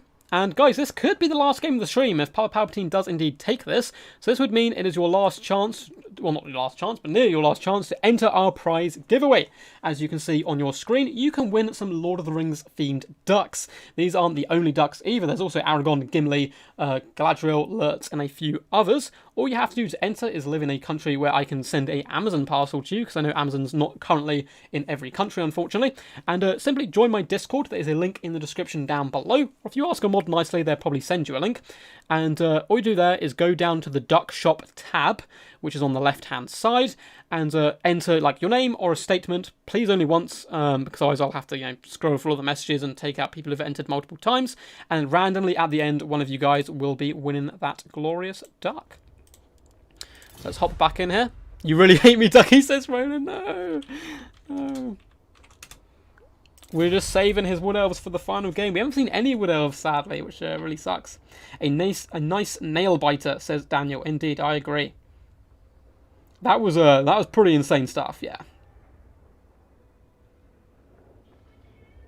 How many Dark Elves have we seen today? I think 3 or 4, yeah, pretty crazy stuff. Of course, Papa Palpatine won't be able to play them again if he gets them, for example, if this goes all the way.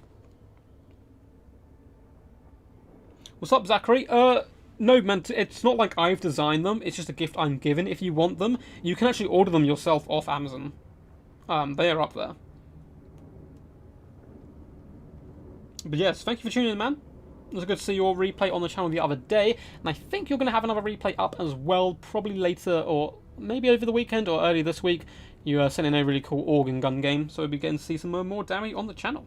Absolute madness for sure.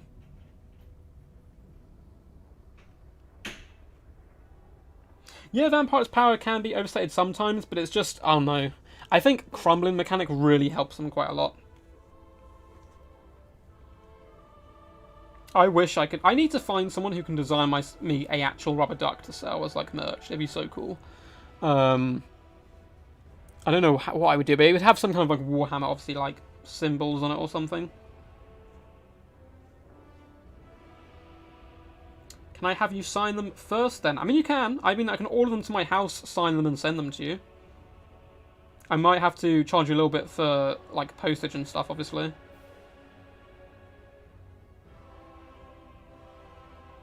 But yeah, I'm happy to do that. I don't know if you'd better sign the Sauron one. But I could try. Yeah, bow units are good, but the counter to bow units are mortars, obviously. So, like, for example, High Elves.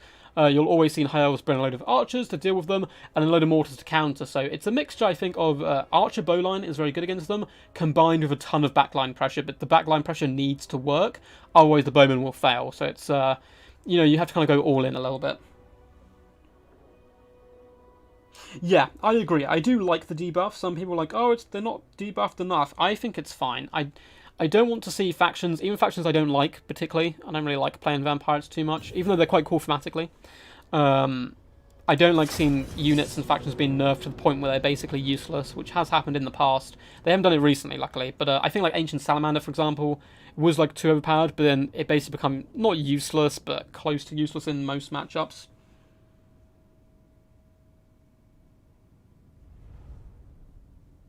No, it's a good Dowie game. It's Dowie versus... I can't remember. It was a really awesome game though, but it had a couple of Orn guns.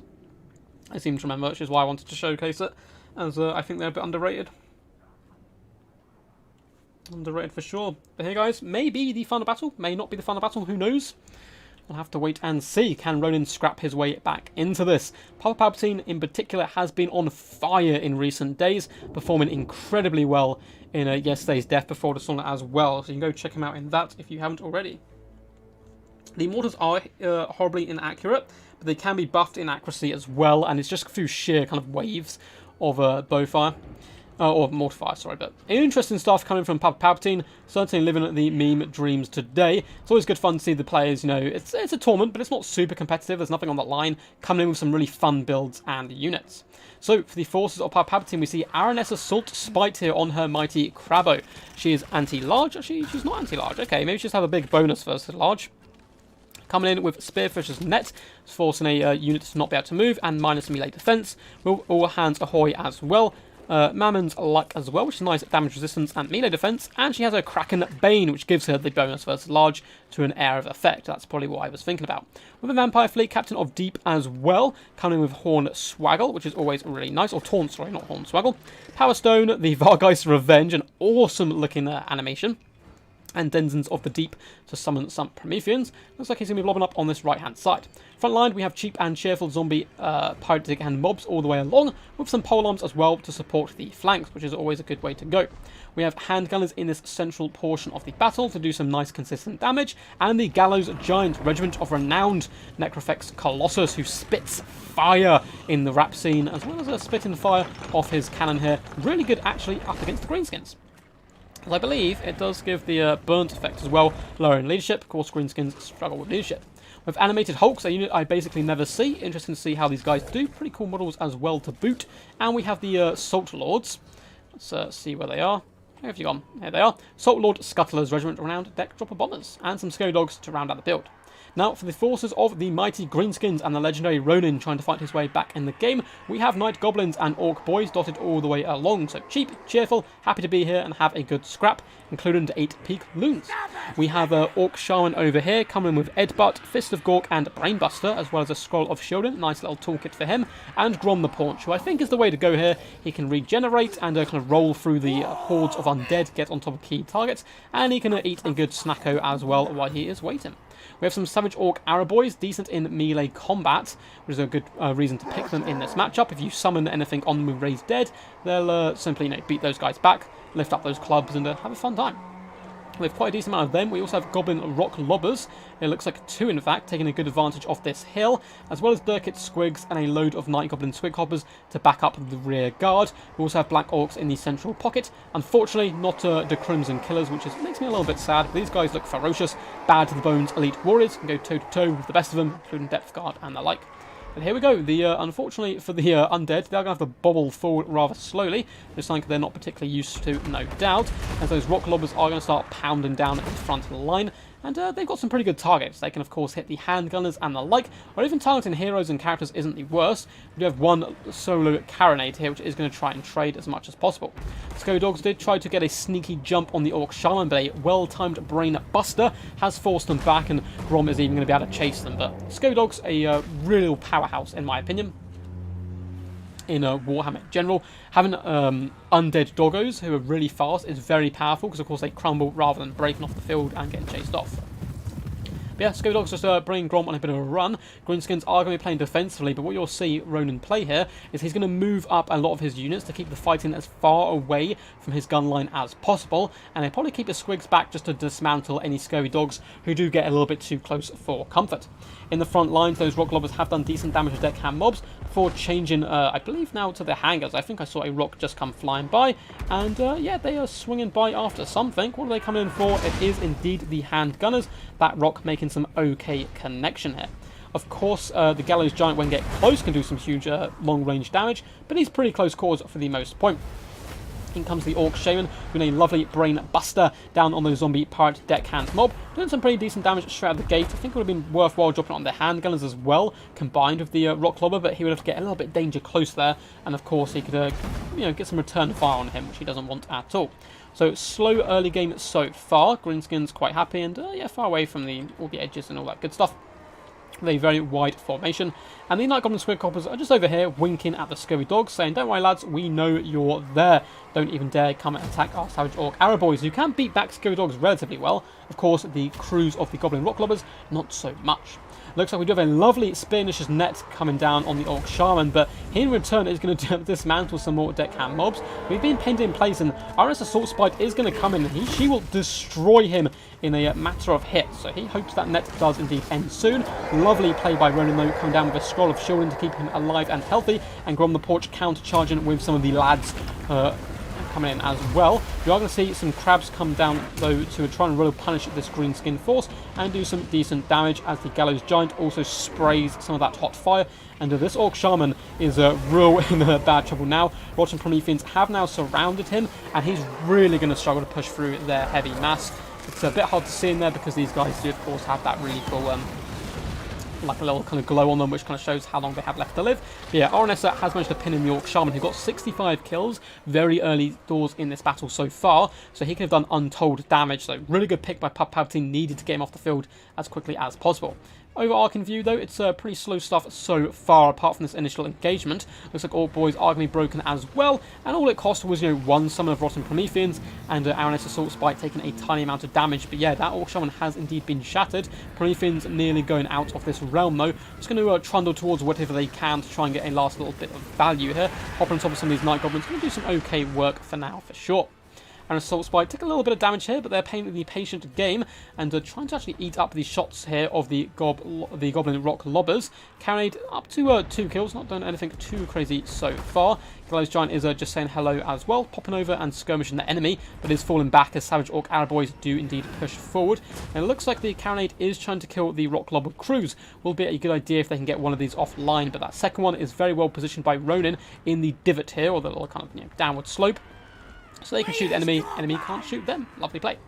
Greenskins are deciding to rearrange a little bit here, but still trying to play the patient game, thinking they are getting better value so far from their Rock Lobbers than the Undead with their Carried, and it looks so as well. One handgunner unit is pretty much dealt with, and zombie deckhand mobs and polearms as well, taking pretty huge damage. Gallows Giant is going to lace up line up a shot here and do some okay work to the Orc Boys. Nothing crazy so far. In the distance, Scurvy Dogs are being chased down by some Squig Hoppers, but now this is when the Salt Lords come into play. Coming over here to try and deal some damage to the Night Goblins as they kind of try their fruitless pursuit of the Scurvy Dogs. But those guys, again, more anti-infantry. They do come with armor, sundering, however, but yeah, Night Goblins not going to take too much damage from them. We are going to see the glorious Vargeist Revenge coming down, but Ronin more than a match for this micro. It's a very slow animation, and he's going to part like the sea there to dodge that shot, taking 0 damage from that rather expensive spell. But it is at least going to pop the Savage Orc Araboys a little bit further forward, allowing the Gallows Giant to do some nice, decent damage to them. Looks like the lads were just saying good luck, have fun, which is always good to see. So yeah, it's a very slow battle as to be expected, but decent damage done on both sides. I would say, I think Counts have had a slightly better of it. Because yes, they've lost a decent amount of troops, and more troops probably than the Greenskins have lost. The loss of the caster, despite the fact he did great work, you can still see him running and screaming in the background, is a big blow losing his major this early on. Rock Lobbers though, nearly out of ammunition, up to 41 kills on one unit and 53 on the other. Doing some okay work, but again, they are kind of killing it cheap and cheerful troops. Orc Araboys are now getting in position on this hill, looking to try and shoot and whittle down the Gallows Giant where possible, as more flaming shots do come in, pressuring the Night Goblin Swig Hoppers. But now, yeah, this is a bit of a problem. Gallows Giant is taking massive bow fire damage. Yes, the lads aren't the most accurate of fellows, they shoot a decent amount of ammo, or a decent amount of bow fire, and they're pretty fast as well. And Gallows Giant now down to below half health. Grom coming in to say hello once more. And does this build have any healing? I don't think it does. Coming with a much cooler Vampire Fleet Captain of Deep, but a little less competitive. Nice bowfire has nearly slaughtered the Gallows Giant instantly there. Down, his health is dropping so quickly, he really needs to escape as fast as possible. Hangers also nearly finished off as well. We have another big engagement down here. The Vampire Fleet Captain of the Deep does pop in to help support Araness Assault Spike, who is a good counter to Grom, but a lot of Night Goblin Squid Hoppers have engaged, and Grom is instead going to try and deal with these polearms over on the flank, as the Greenskins have had enough of this tit for tat, going to start engaging in a bit more ferocious combat. We can see the 8 Peak Loons swinging at those dwarfs around, doing some pretty decent damage to the deckhand mobs. And yeah, going to break their leadership quite quickly, and even going to move over into some secondary units and the animated Hulks, who are having a whale of a time though, beating down Night Goblins. Fortunately for these lads, they are very squishy. 35 armor is not much at all, and the bow line of the Greenskin is going to unleash hell upon them, doing some really nice burst damage down to these guys. Assault Lord Scuttlers are now getting in the back lines, trying to drop those bombs on the Savage Orc Araboys, which is a good bet.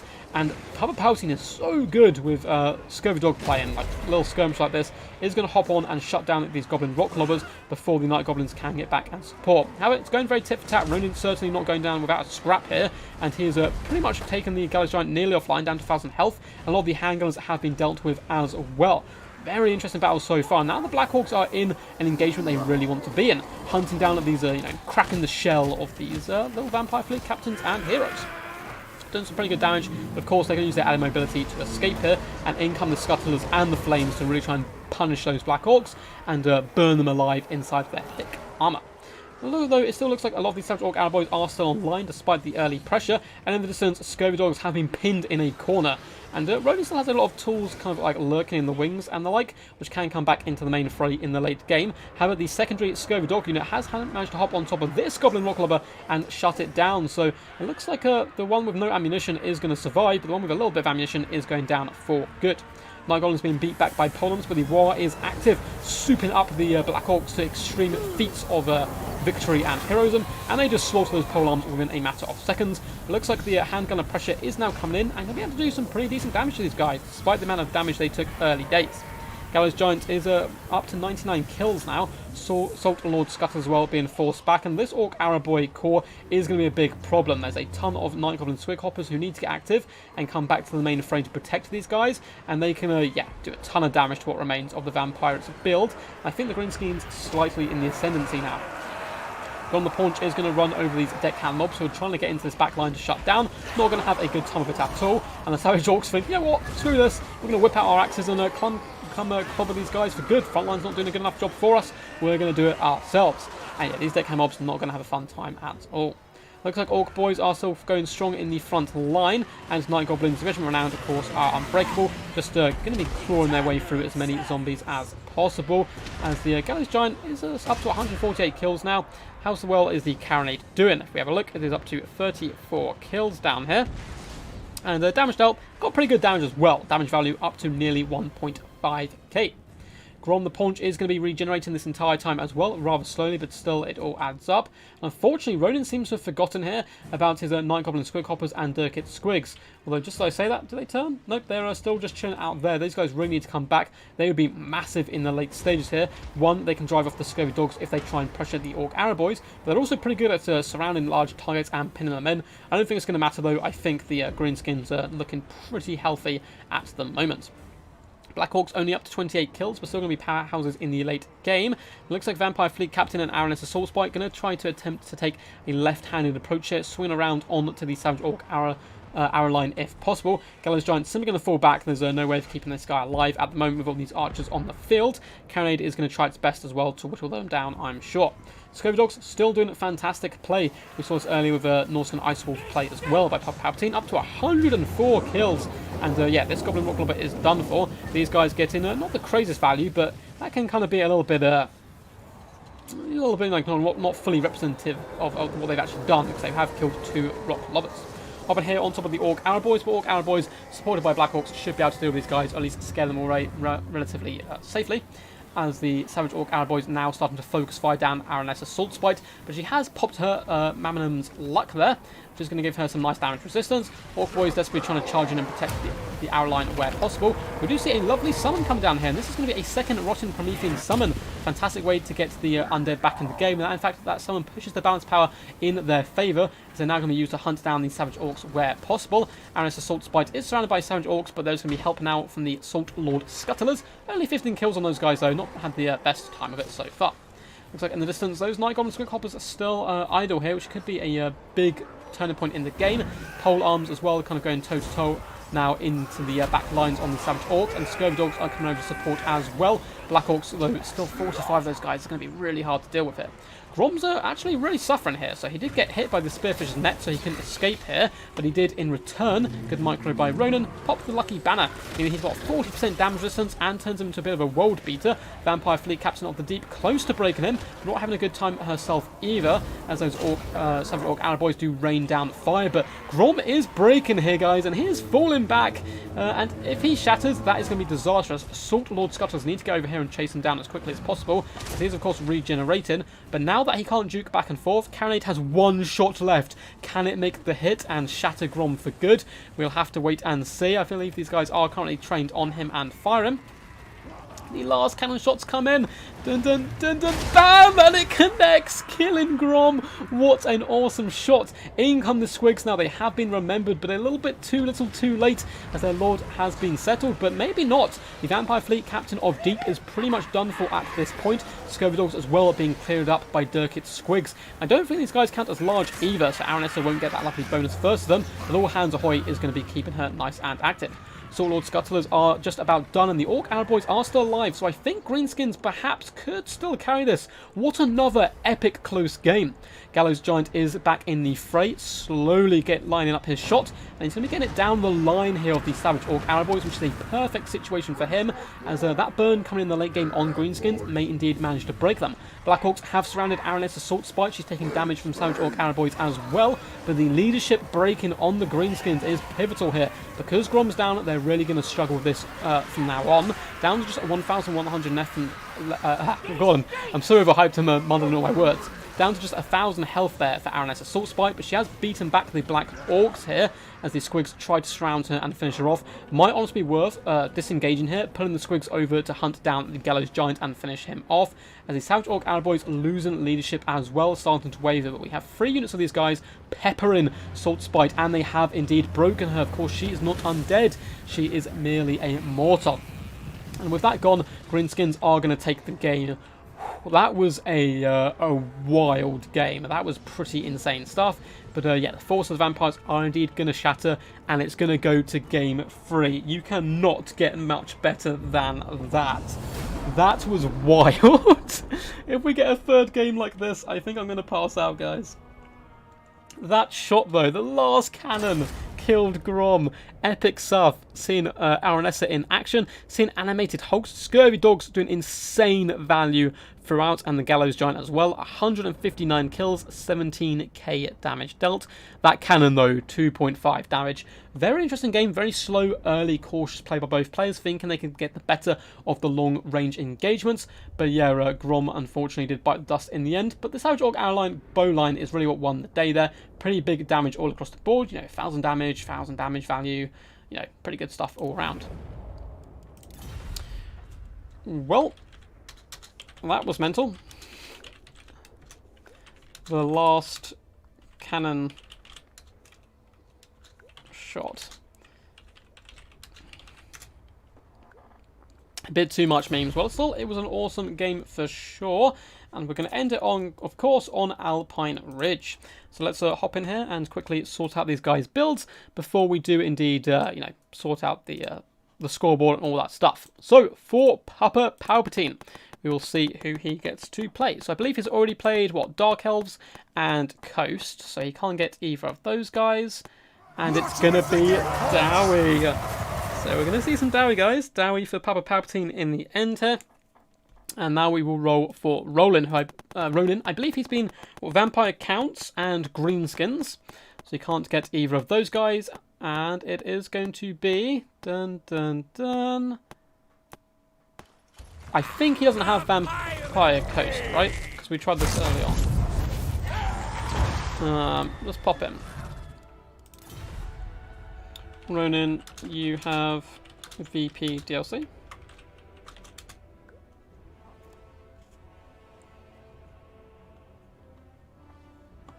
I can't remember. Someone didn't have the Vampire DLC. Sadly. So it's... Oh, this is bad news. Dowie versus VP. This is a hard counter for Ronan, unfortunately. No, he's screaming no. Oh, it's so sad. We've seen a lot of Dark Elves and a lot of Vampirates today. Welp. This is horrible for the Dwarfs, I'm afraid. He's going to have to pull something out of his bag. No, not horrible for Dwarfs, horrible for the Coast here. It's really bad matchup for them. The only bad matchup I'm missing today is Beastmen versus Vampire Counts. Jesus. Yeah, not having a good day at all, unfortunately for Ronan, but still made it to the finals, and it's scrapping pretty hard here.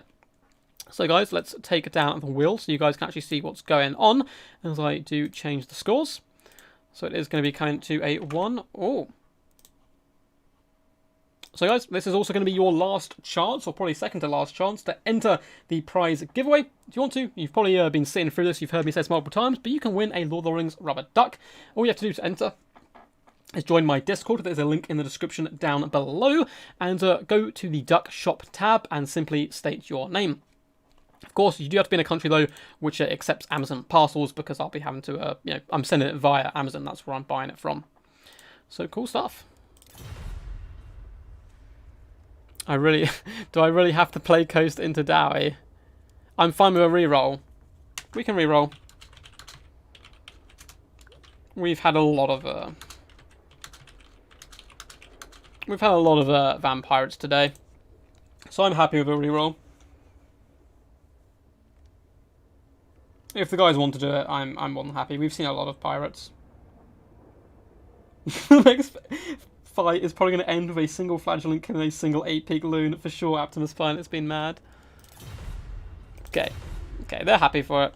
Good sportsmanship by Puppy as well, because it's basically a guaranteed win for him. Like, he could just... well, not guaranteed, but it's very hard matchup to win. So, a true champion, this, sake of entertainment, doesn't want to see more Vampirates. I'm secretly hoping for more Dowie so we can have a Dowie mirror match. So it is going to be Norska. Not Norska, sorry. Skaven. Oh, I said Norska. My brain is starting to melt. We've been streaming for quite a long time. Which is a horrible matchup, in fairness, for Dowie. I get a reroll as well then, right? Sure. So Ronan is Skaven. And we'll reroll then for the Dowie. That's fair. If they both want to reroll, it makes it a little better. But it means we may not get to see Dowie. But if he gets Dowie this time, we're probably going to have to stick with it. We did see some Dowie earlier, though, so we have seen some Dowie today, which is nice. Hoping for a faction that we haven't seen yet, though. Lizardmen, yay! Okay. So we are going to see Lizardmen.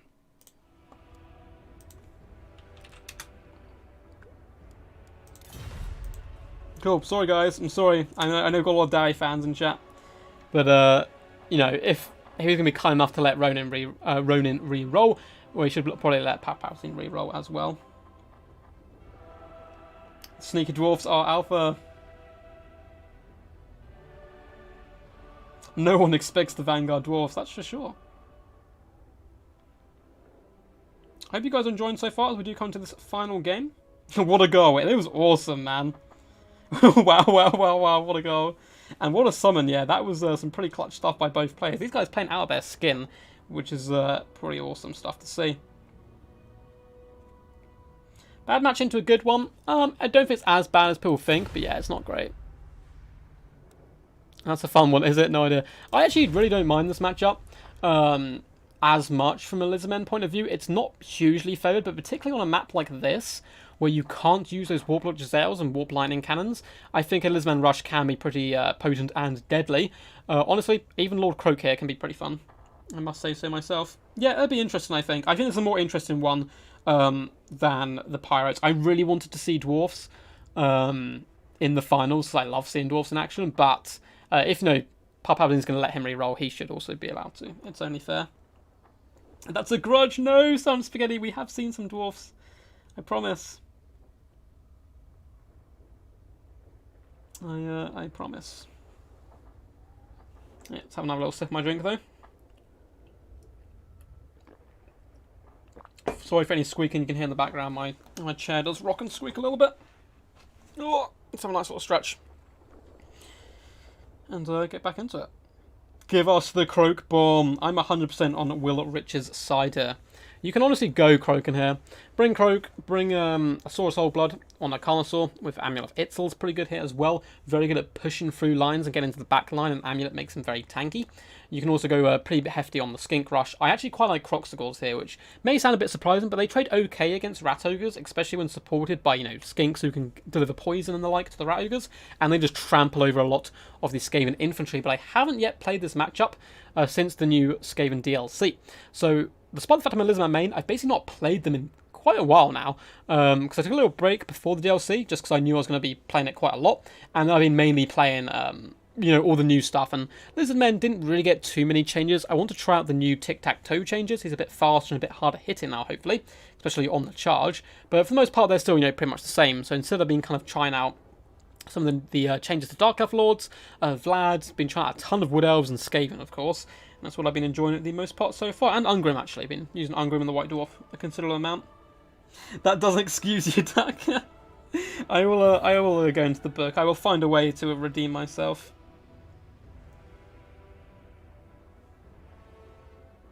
I will try to find a way. Yeah, good to see so many people watching. If you guys are enjoying, feel free to give a big old thumbs up and subscribe for more good content, as I unfortunately have to plug myself every now and again. But it really does help, honestly. It's pretty huge. But Ronan, ready? Getting into a character there for his Skaven forces. Palpatine Shaymin, of course, he's the mighty Dark Lord, the puppeteer behind the scenes. Become a Slayer. Oh, imagine that. What would you guys do if I just did a stream like tomorrow, or like in the near future with a cam on, and I dyed my hair red and into a mohawk? Cool, and these guys are ready to rock and roll. Let's get it cracking. I feel like Croxagore are a hidden gem in most matchups. Sacred Croxagore are nice against cav rushes too. I agree, Sacred Croxagore are incredibly good against cavalry. They're very expensive, however. I think the Regiment of Renowned unit got a points reduction, because it's actually a really good unit, but it's just very expensive. So I'll have to test them out as well. There's a few minor changes. The Ark of Sotek guys got buffed, which is, of course, the huge news. But I think it's still pretty useless. Yeah, that's what I mean. Box scores are very good against cav, but they do take a while to to kind of, you know, tear through infantry, despite the fact they are these big scary monsters. But they have some awesome, like, almost Earthbender-like animations where they, like, hit rocks, pound the ground and a rock will hit up, and then they, like, spin and punch the rock into someone's face. It is so cool. I would question your life choices. I agree. Yeah, that's what I mean. They're expensive is why they're dangerous. I don't think the normal ones have had a points reduction. I think it was only the Regiment of Renown. But it looks like Palpatine's certainly trying to win my heart here by bringing one of my favourite units in the game, the Umbral Tide. But let's have a look at his build. So the mighty Dark Lord himself is indeed going to be bringing a Slann Mage Priest of Fire. A very underused Slann in general, I think, because he's not so fancy as the others. People don't bring him. But he's going to be coming with Banishment, Shield of the Old Ones, the Burning Head, Flame and Sword of Ruin, and Fireball. And we have double Skink Chief. And if you guys know Darv Plays, he recently did a video on these guys, and I 100% agree with him. They cost 350 gold when stripped naked like this, and they can poison the enemy. You come with 2 free cold-blooded as well then, to, you know, calm down units and buff up leadership, and they can be pretty pesky, honestly. Shooting someone like Skrull all day, they'll bring him down relatively fast. We also have a load of skink cohorts in the front line, some of which are chevroned up as well to triple silver chevron and double silver. And the secondary line, we do have red crested skinks mixed in with the cohort of Sotek. So, yeah, 2 lines of skinks. And, yeah, it's a little bit out there, but not something too crazy. Skinks are relatively okay up against Skaven. We do come in as well with the Thunderous One, Regiment of Renowned Ancient Stegodon, an absolute beast in any matchup. He does strike thunder down from the skies, or thunder and lightning. And yeah, it's basically, he's a 4 in Stegodon form, very good at clearing through chaff as well, and pretty tanky. We also have the Umbral Tide Regiment of Renowned Salamander Hunting Packs, who look absolutely awesome. These fire doggers do fantastic burst damage. They'll get rid of a Hell Pit Abomination for you in no time at all. We have a 1 unit of Chameleon Skinks just to peer over the top of the brow to try and snipe out the enemy. And we do have triple Pterodons as well. Are any of them Pohawks? Nope, just, oh yeah, Pohawk Sentinels as well, who have a really dangerous rock drop looking to take out enemy artillery. For the forces of Ronin, we do have some wolf rats hidden in the trees with poison. Going to be pretty good in this matchup. Skaven slaves here, and no, not willingly here, but they're here to hold the line, absorb the damage, and take the initial charge with more elite clan rats in the secondary battle formation. Hidden in the trees, we have Frot the Unclean escorting Gorich, true lore kind of friendly units there. And we have triple Rattling Guns, supported by triple Rat Ogres. Looks like no Regiment of Renown. And yeah, these Rattling Guns are basically going to just instantly kill these Pterodons if they come close. The Pterodons need to escape this. There's nothing really juicy for them to hop into here. We also have a Plague Priest as well, coming with Scrying Orb. So yeah, coming with the Scrying Stone, Pestilent Birth as well, to summon Plague Monks to really chew through the enemy, and Vermintide as well. And yeah, as I said before, we have Frot the Unclean, who can also heal up the mighty Gorich. One of the, if not the coolest, kind of new addition, at least thematically wise. Look how badass this guy is. He even has a green skin Killer Claw from 40k, which, who knows, could be a signal of intent that they'll do a Warhammer 40k at some point, who knows. In comes the wolf rats, but instantly go nope and dart back down once they realise there's some skink support to help these chameleon skinks, as the lizardmen are indeed going to take the brow. Rattling gunners are trying to push these Pterodon riders into a corner, but don't really have much chance of catching them. That's almost exactly my build. So it looks like he's well equipped of its known of its weaknesses and stuff, I suppose, as well. These Rattling gunners are going to be a bit of a problem, as the front line is going to be slow. It doesn't look very elite or kind of like sturdy for the Skaven, but they've got a lot of summons that they can indeed bring down on the field. Wolf Rat's going in for a questionable engagement here, really trying to go down and pin in the skink cohort, but Chameleon Skinks are going to be poisoning them, and these are double silver chevron skink cohort, so they can easily beat down these guys. All the Umbral Tide are going to be saying hello and a bit of friendly fire as well. Pterodon riders just getting annihilated. Well, not really, actually. They can't just dart in the distance away from the Rattling gunners, distracting them for the most part, and not taking too much damage. Just as I say that, they do go down about a quarter health. The other Pterodon riders have managed to sneak into the back lines, looking for a good target to drop their rock drop. And in the front line, Plague Monks have been summoned. These guys are going to chew through an endless amount of skink warriors for sure. Over on this flank, Frot the Unclean did come in to attack the Thunderous One, and realised that was a terrible mistake. Gorich and Frot are going to flee for their lives from the mighty Thunderous One. This is the weakness of Frot, is he's got 45 armor. He's not particularly tanky. Skink cohorts, kind of some javelins, can do some massive damage to him. And Rat Ogres pounding down Red Crested in the front line. We're also going to see a summon to try and pin those guys in.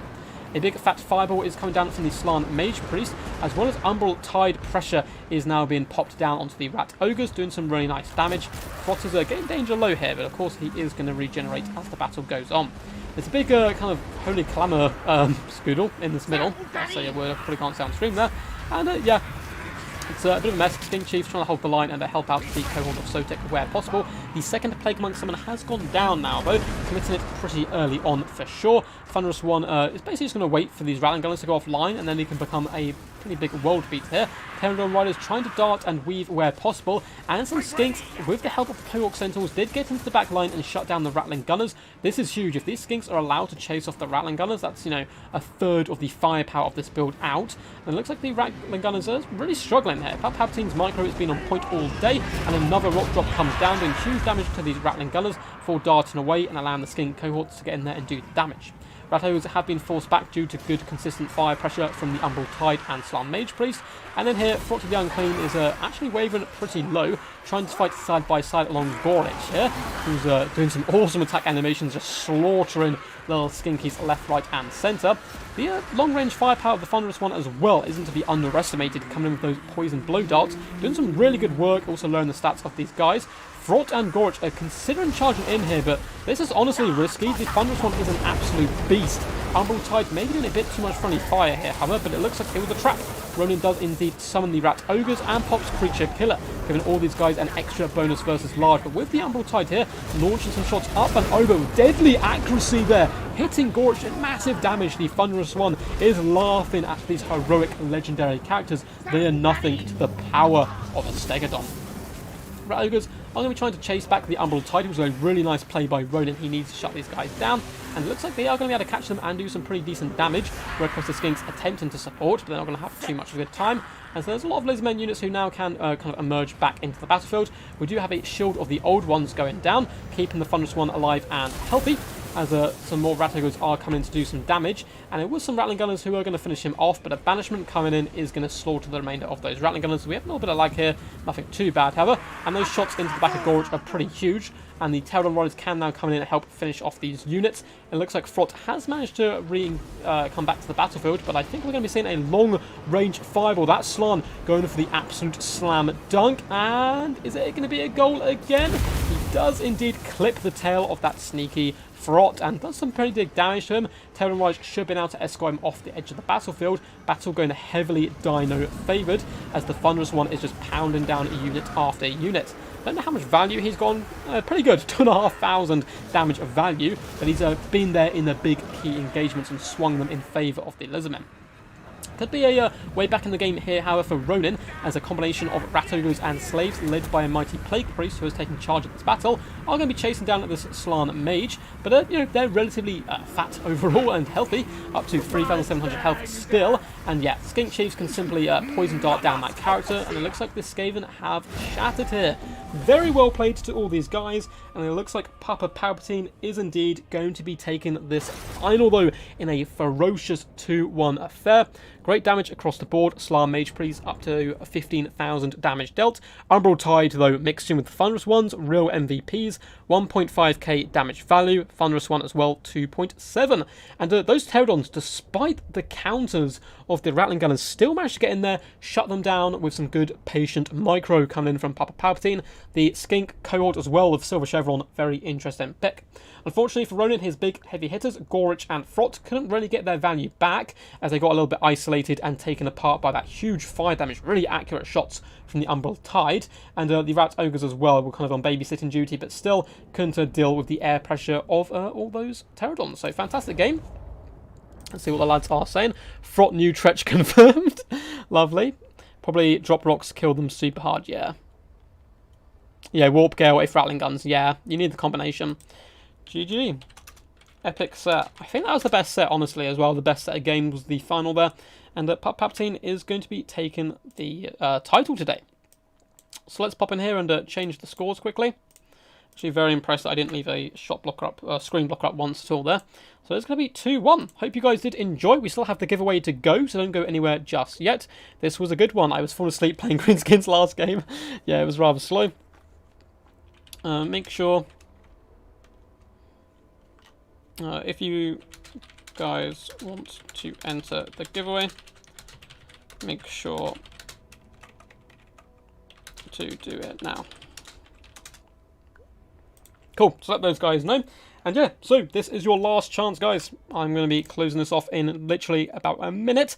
You can win a prize. So to celebrate the fact that we have gained 2,000 subs now, which is very awesome stuff, you can win a rubber duck. To enter, go to my Discord and go down to the duck shop tab and enter your name. You must be from a country which, of course, Amazon can deliver to, which is the only other thing. So let's see. Already did. Awesome stuff. So I'm going to be in a close off point now. So close off point. Cool. So unfortunately, anyone who has joined, I've seen someone's. Oh no, they joined a little while ago. Some people have joined and not put their name in, which unfortunately means you are not going to be in luck here. So let's count the number of players quickly, and then we'll ask for a number. So 1. How's best to do this? Yeah, 1, 2, 3, 4, 5, 6, 7, 8. Oh god, I say, oh my god, okay. 1, 2, 3, 4, 5, 6, 7, 8, 9, 10, 11, 12, 13, 14. Oh, Nurgle, I'll add you in as well there. Okay.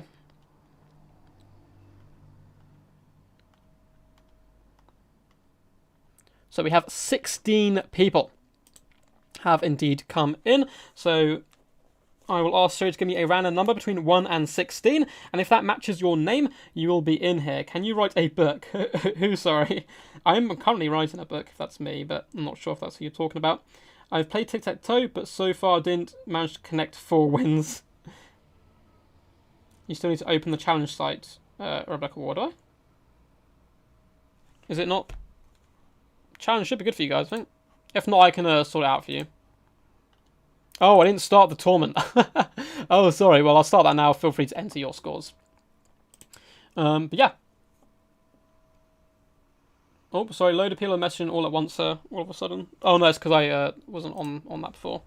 Cool. So you guys ready? Let's do this. So there is 16. Siri, give me a number between 1 and 16. The answer is 15. So number 15, you are the lucky boy. So let's go and see who that indeed was. The duck shop. So that is going to be Quinner, who said, Quinner, quack, quack. Quinner, please send me a PM, like a private message, and we'll get you sorted out. I'll need your address. And yeah, and your duck of choice. I'll send you a link to the Amazon page so you can choose, which duck you do indeed prefer.